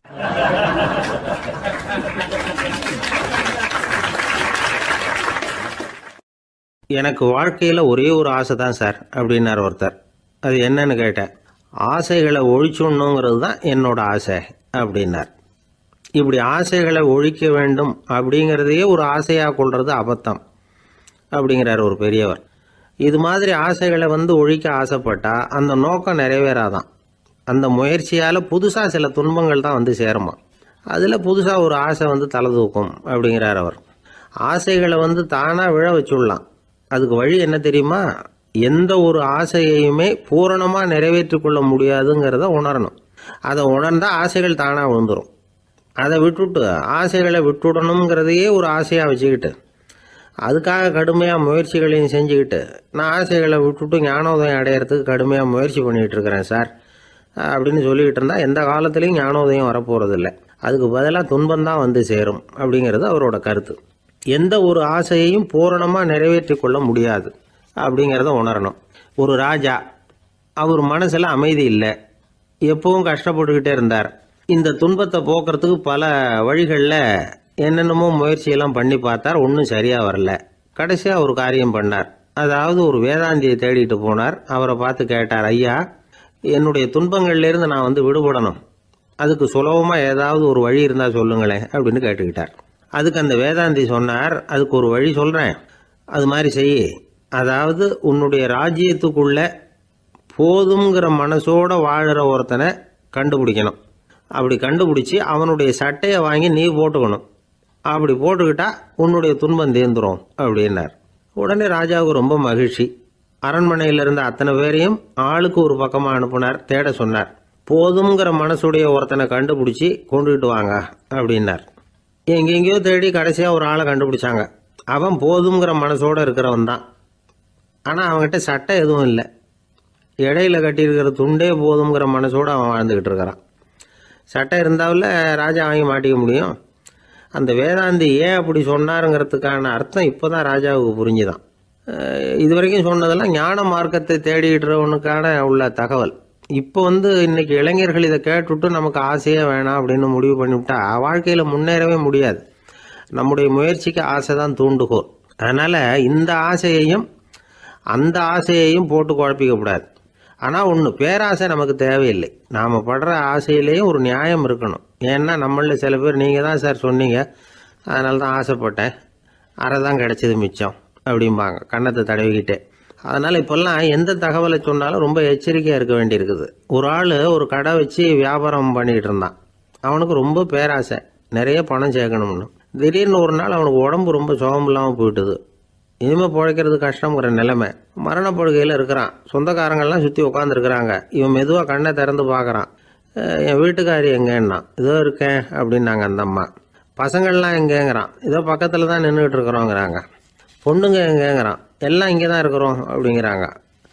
எல்லாம் இங்கே தான் பக்கத்தில் தான் இருக்கோம், நீங்கள் கவலைப்படாதீங்கன்னு சொல்கிறாங்க எல்லாம். அவன் மெதுவாக கஷ்டப்பட்டு வாயை திறந்து, அட பாவிங்களா, எல்லாரும் இங்கே இருந்தால் அங்கே கடையை யார் கவனிக்கிறது அப்படின்னானா.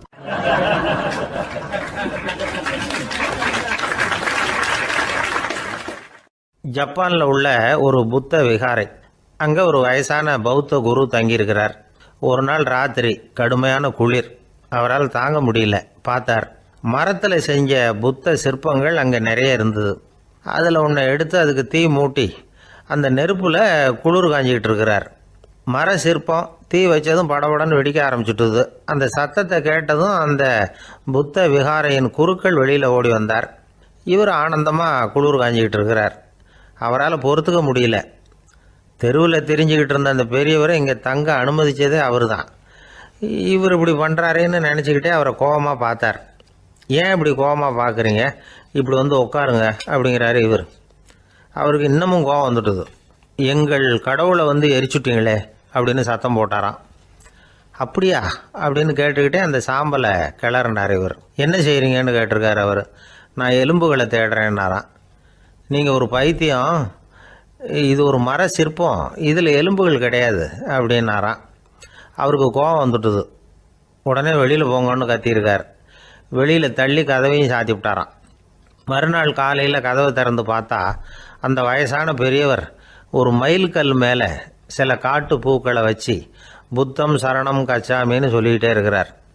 இவருக்கு சந்தேகமாக போட்டுது. கிட்ட போனார். என்ன செஞ்சுக்கிட்டு இருக்கீங்கன்னு கேட்டார். இது என்னுடைய காலை நேர பிரார்த்தனைனாராம். நிஜமாகவே நீங்கள் ஒரு பைத்தியமாக தான் இருக்கணும், ஏன்னா அது ஒரு மயில்கல் அப்படின்னாராம். இப்போ அந்த பெரியவர் சொன்னாராம், நீங்கள் ஒரு மரத்தை புத்தராக நினைக்கும் பொழுது நான் ஏன் ஒரு மயில்கல்ல புத்தராக நினைக்கக்கூடாது? நான் புத்தரை எரிக்கலாம், ஏன்னா அவரை நான் நேசிக்கிறேன். அந்த சிற்பம் மரத்தால் ஆனதுங்கிறது எனக்கு தெரியும். நான் ஒரு மயில்கல்லை தொழலாம், ஏன்னா அது எனது பூக்களை தாங்குது. நான் இந்த மயில்கல்லுக்குள்ளே மறைஞ்சிருக்கிற புத்தரை பார்க்குறேன். யாராவது ஒரு சிற்பி இதை சிலையாக்கினாதான் நீங்கள் புத்தரை பார்க்க முடியும். அன்னைக்கு ரொம்ப குளிராக இருந்தது. நான் எனக்குள்ளே இருக்கிற புத்தரையும் பாதுகாக்கணும். உள்ளே இருக்கிற புத்தரை காப்பாற்றுறதுக்காக வெளியில் உள்ள புத்தரை எரிக்கலாம், அதில் ஒன்றும் தப்பு இல்லை. அது அவருடைய போதனையிலேயே இருக்குது. உனக்குள் ஜோதியாக இரு அப்படிங்கிறது அவருடைய போதனை. என்னுடைய புத்தர் குளிரில் நடுங்கிட்டு இருந்தார். அந்த மர சிற்பங்கள் வெயில் மழையில் உணர்ச்சி இல்லாமல் இருந்தது, அதனால் அப்படி பண்ணினேன். ஆனால் நீங்கள் என்ன பண்ணீங்க? நான் ஒரு மர புத்தரை எரிச்சதுக்காக உயிருள்ள புத்தரை வெளியில் தள்ளி கதவை சாத்தினீங்க அப்படின்னாராம் அந்த பெரியவர். உண்மையான பக்திங்கிறது இதுதான். அதாவது உனக்குள் ஜோதியாக இரு அப்படின்னு புத்தர் சொன்னார் இல்லையா, அது மாதிரி தனக்குள் ஜோதியாக இருக்கிற இந்த காலத்து ஆசாமிகள் நிறைய பேர் உண்டு. எப்பவும் போதையிலேயே இருக்கிறவங்க. ஒரு நாள் நடு ராத்திரி ஒரு மது கடையில் ஒரு ஆள் அங்குள்ள சிப்பந்திகள் கிட்ட கேட்டுக்கிட்டு இருக்கிறான். மறுபடியும் இந்த கடை எப்போ திறப்பாங்கன்னு கேட்டானா. நாளைக்கு காலையில் 8 மணிக்கு திறப்பாங்க அப்படின்னு நானும் அங்கே இருந்த ஆள். அவன் திருப்பி திருப்பி அதையே கேட்டுக்கிட்டு இருக்கான். இவனுக்கு பதில் சொல்லி சொல்லி அழுத்து போச்சு. அதான் சொல்கிறேன் ஐயா, நாளைக்கு காலையில் வா அப்படின்னாங்களாம். அதுக்கு இவன், நான் வர்றதுக்காக கேட்கலையா, நேத்திக்கு வந்தவன் உள்ளேயே மாட்டிக்கிட்டேன், வெளியில் போகிறதுக்காக கேட்டேன் அப்படின்னானான்.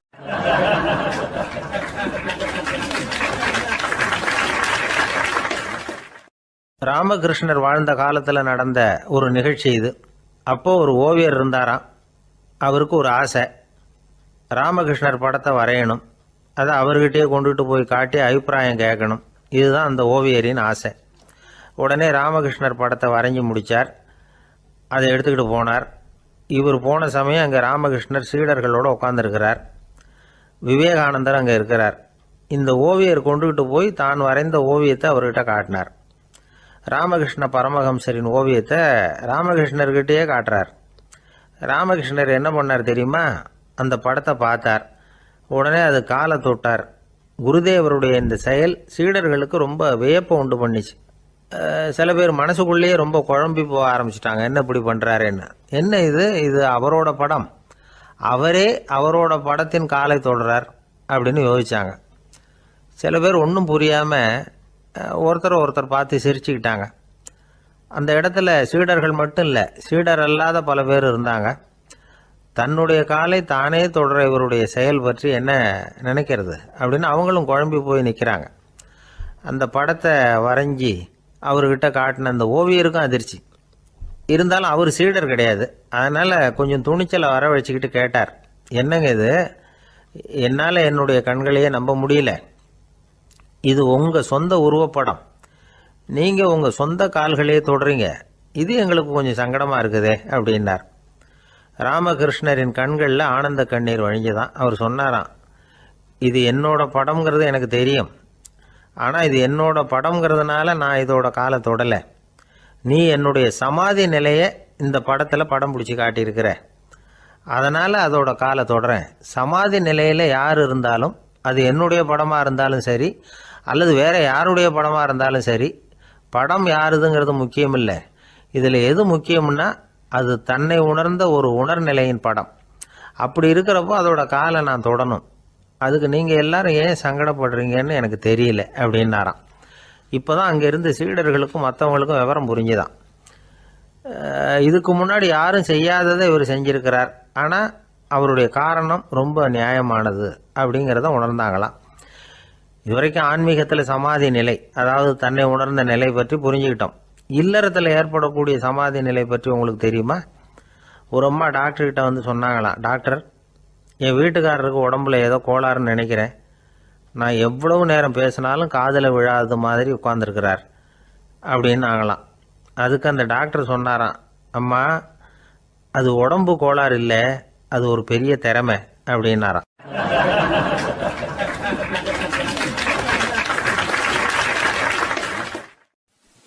ஒரு ஏரி ஓரமாக 2 பசங்க நடந்து போய்கிட்டு இருக்கிறாங்க. அதில் ஒருத்தன் பணக்கார வீட்டு பையன், இன்னொருத்தன் ஏழை. இவங்க 2 பேரும் போய்கிட்டு இருக்கிறாங்க. வழியில் ஒரு இடத்துல ஒரு ஜோடி செருப்பு இவங்க கண்ணில் படுது.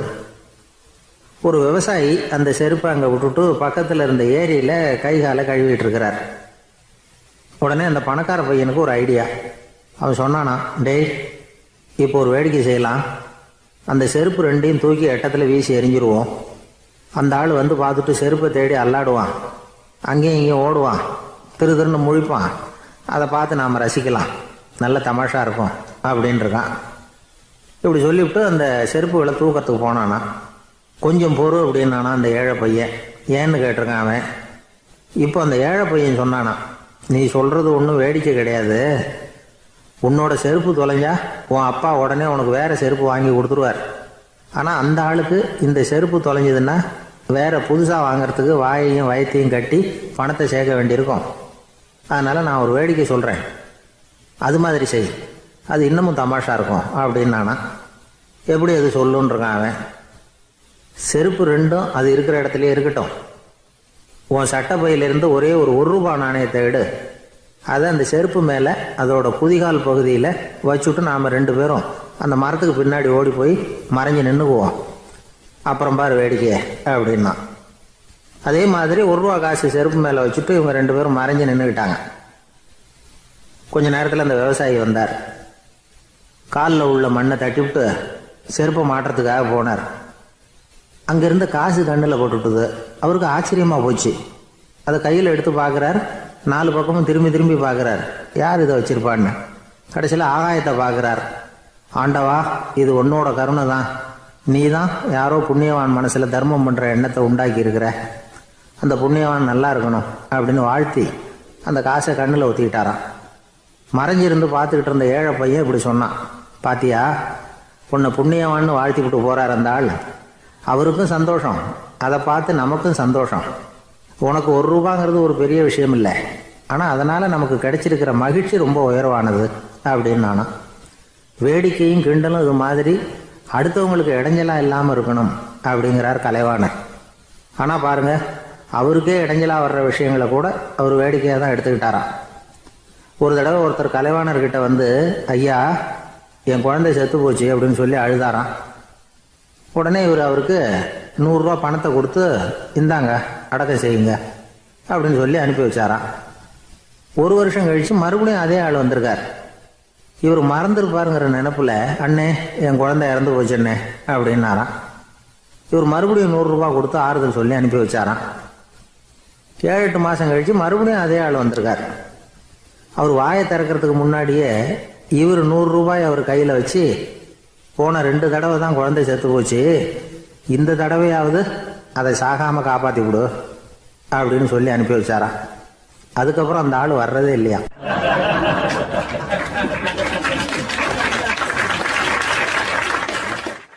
ஒரு ரயில் வேகமாக போயிட்டு இருக்கு. அது ஒரு ரயில்வே ஸ்டேஷனில் கொஞ்ச நேரம் நின்றுது. அப்போ அதில் ஒரு ஆள் ஏறினார். தலையில் ஒரு மூட்டையை வச்சுருந்தார்.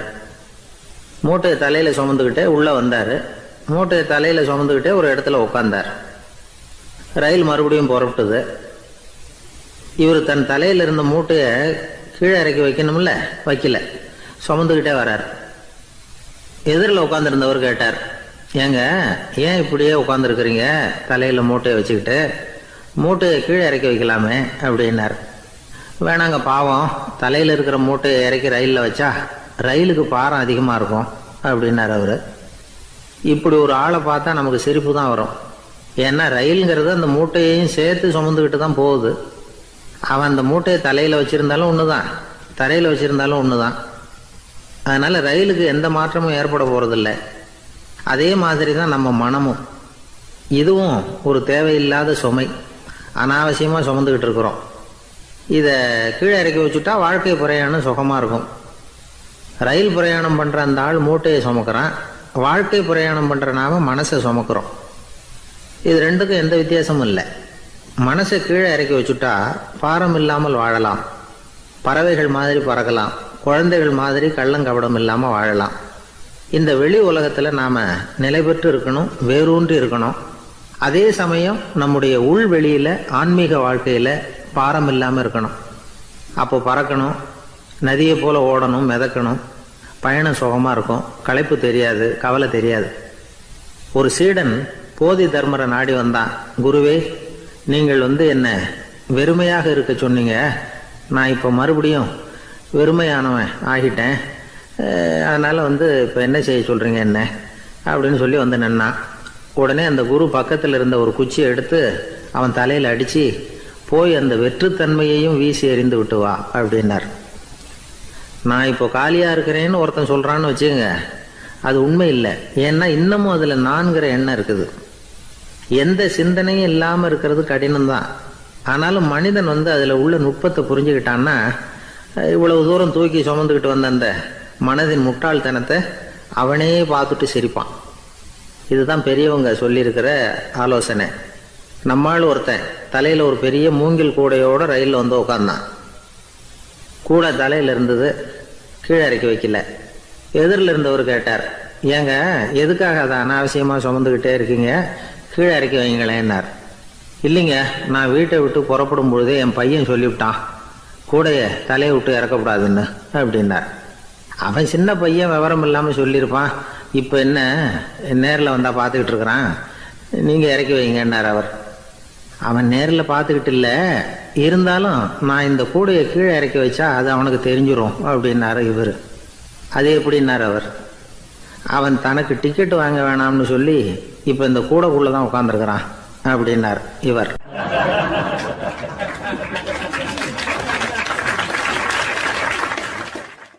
எனக்கு தெரிஞ்ச ஒருத்தர் இருக்கார். அவர் ஒரு பெரிய காவல்துறை அதிகாரி, ரொம்ப கண்டிப்பானவர். அவரை கண்டாவே எல்லாரும் பயப்படுவாங்க. அப்படிப்பட்டவர் வீட்டுக்கு போனால் அப்படியே அடியோடு மாறிடுவார். அங்கே போய் பார்த்தீங்கன்னா குழந்தைகளோட குழந்தையா அவர் விளையாடிக்கிட்டு இருப்பார்.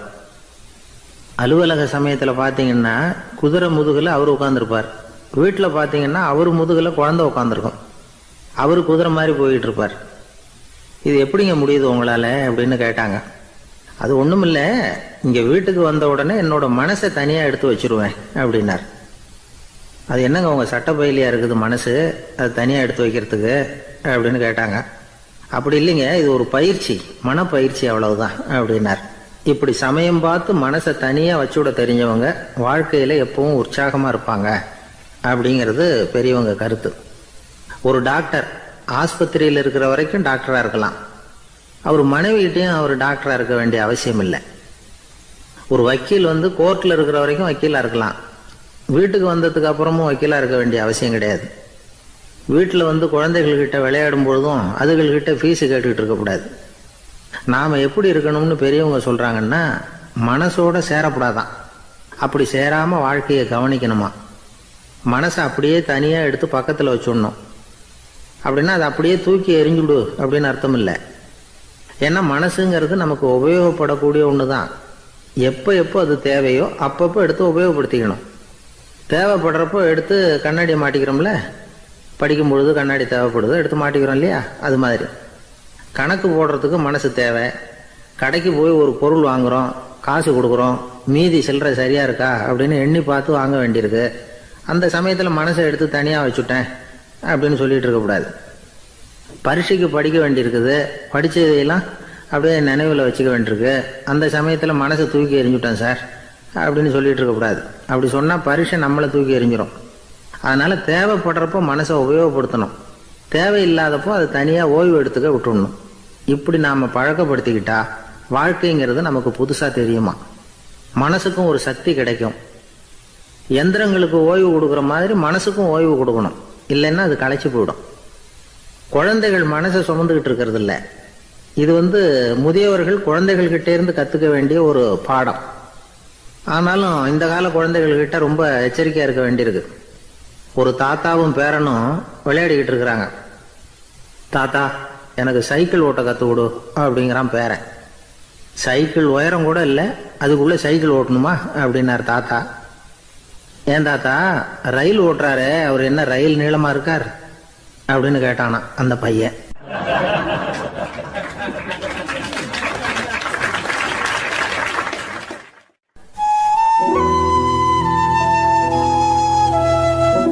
இருக்கிறாங்க. அந்த வழியாக போகிறவங்க வர்றவங்கெல்லாம் அந்த இடத்துல நின்று அது என்ன மண்டபம் அப்படின்னு விசாரிக்க ஆரம்பித்தாங்க. அந்த அப்பாவும் பிள்ளையும் தான் வர்றவங்களுக்கெல்லாம் விவரம் சொல்லிகிட்டு இருக்கிறாங்க. அதாவது இந்த இடத்துல ஒரு பெரிய மகான் சமாதி ஆயிருக்கார், அவர் சமாதியான இடத்துல இந்த நினைவு மண்டபத்தை கட்டியிருக்கிறோம் அப்படின்னாங்க. ஊர் பூரா இந்த செய்தி பரவிச்சு. நிறைய பேர் அந்த இடத்த தேடி வர ஆரம்பித்தாங்க. இங்கே கொஞ்சம் நேரம் உட்காந்துட்டு போனால் மனசுக்கு ஒரு நிம்மதி கிடைக்கிது அப்படின்னாங்க. அங்கே இருந்த உண்டியலில் நிறைய காசு போட்டுட்டு போகிறாங்க. பணம் கிடுகிடுன்னு நிறைய சேர ஆரம்பிச்சுட்டுது. பணம் நிறைய சேர்ந்த உடனே அந்த அப்பாவுக்கும் பிள்ளைக்கும் தகராறு வந்துட்டுது. பணம் சேர்ந்தாலே சொத்து தகராறு வரத்தானே செய்யும், அது மாதிரி வந்துட்டுது. பையன் அடிக்கடி நிறைய பணம் கேட்க ஆரம்பித்தான். அப்பா பார்த்தார், யோசனை பண்ணார், ஒரு முடிவுக்கு வந்தார். ஒரு நாள் பையனை கூப்பிட்டார். இதை பாருப்பா, நமக்குள்ள தகராறு வேணாம். அப்பாவும் பிள்ளையும் இப்படி சண்டை போட்டுக்கிட்டா பார்க்குறவங்க தப்பாக நினைப்பாங்க. அதனால் நமக்குள்ளே சமரசமாக இதை தீர்த்துக்குவோம், என்ன சொல்கிற அப்படின்னார் அப்பா. சரி நான் பையன். உடனே அந்த அப்பா என்ன பண்ணார் தெரியுமா? மகன்கிட்ட கொஞ்சம் பணத்தை கொடுத்தார். தன்கிட்ட இருந்த ஒரு கழுதையையும் கொடுத்தார். இதை வச்சு நீ பொழைச்சிக்கோ அப்படின்னு சொல்லி அனுப்பி வச்சுட்டார். மகன் அந்த கழுதையை இழுத்துக்கிட்டு அடுத்த ஊருக்கு போனான். வழியிலே அந்த கழுதை செத்து போச்சு. உடனே என்ன பண்ணலாம்னு யோசனை பண்ணான். ஒரு ஐடியா வந்தது. அந்த கழுதையை ஒரு சாலை ஓரமாக புதைச்சான். கையில் இருந்த பணத்தை வச்சு அந்த இடத்துல ஒரு கல் மண்டபம் கட்டினான். அந்த வழியாக 2 பேர் வந்தாங்க. இது என்ன மண்டபம்னு விசாரித்தாங்க. இந்த இடத்துல ஒரு பெரிய மகான் சமாதி ஆயிருக்கிறார் அப்படின்னா. இந்த செய்தி ஊர் பூரா பரவ ஆரம்பிச்சுட்டுது. நிறைய பேர் வந்து போக ஆரம்பித்தாங்க. இங்கே வந்தால் மனசுக்கு ஒரு பெரிய நிம்மதி கிடைக்குது அப்படின்னு வேற சொல்ல ஆரம்பித்தாங்க. வர வர கூட்டம் அதிகமாக வர ஆரம்பிச்சுட்டுது. உண்டியலில் பணம் நிறைய சேர்ந்துட்டுது. நகையெல்லாம் கூட கழட்டி காணிக்கையாக போட ஆரம்பிச்சுட்டாங்க. அப்பாவை விட மகன் பெரிய ஆளாயிட்டான். இதை கேள்விப்பட்டார் அப்பா. பையனை பார்த்துட்டு வரலாம்னு ஒரு நாள் புறப்பட்டு வந்தார். பையன் ஓஹோன்னு இருக்கிறான். பங்களா, காரு எல்லாம் வந்துட்டுது. எப்படிடா இந்த அளவுக்கு ஆனே அப்படின்னு விசாரிச்சார். அப்பா, எல்லாம் உங்கள் ஆசீர்வாதம் தான். நீங்கள் கொடுத்த மூலதனத்தை வச்சு தான் இவ்வளவும் சம்பாதிச்சேன் அப்படின்னு நான் பையன். அது எப்படிறான்னு விசாரிச்சார். அப்பா, நீங்கள் ஒரு கழுதை குட்டியும் கொஞ்சம் பணமும் என்கிட்ட கொடுத்து அனுப்பி வச்சிங்க. அதை எடுத்துக்கிட்டு வந்தேன். வர்ற வழியில் அந்த கழுதை செத்து போச்சு. உடனே யோசனை பண்ணேன், அந்த கழுதையை இந்த இடத்துல புதைச்சேன். கையில் இருந்த பணத்தை வச்சு மண்டபம் கட்டினேன். மகான் ஒருத்தர் சமாதி ஆயிருக்கார் அப்படின்னு வதந்தியை கிளப்பி விட்டேன். ஜனங்கள்லாம் ஏமாந்து போய் காசை கொண்டாந்து போட ஆரம்பிச்சிட்டாங்க. நான் பொழைச்சிக்கிட்டு இருக்கிறேன் அப்படின்னா. இப்போதான்டா நீ என் புள்ள அப்படின்னு சொல்லி சந்தோஷப்பட்டாரான் அந்த அப்பா. ஏன் அப்படி சொல்கிறீங்கன்னு கேட்டிருக்கான் பையன். கழுதை குட்டியை புதைச்சி மண்டபம் கட்டியிருக்கிற நீ, ஏற்கனவே நம்ம ஊரில் நாம் கட்டியிருக்கிறோமே மண்டபம், அது இந்த கழுதையோட அம்மாவை புதைச்ச இடம். மகான் சமாதி ஆயிருக்காருன்னு நானும்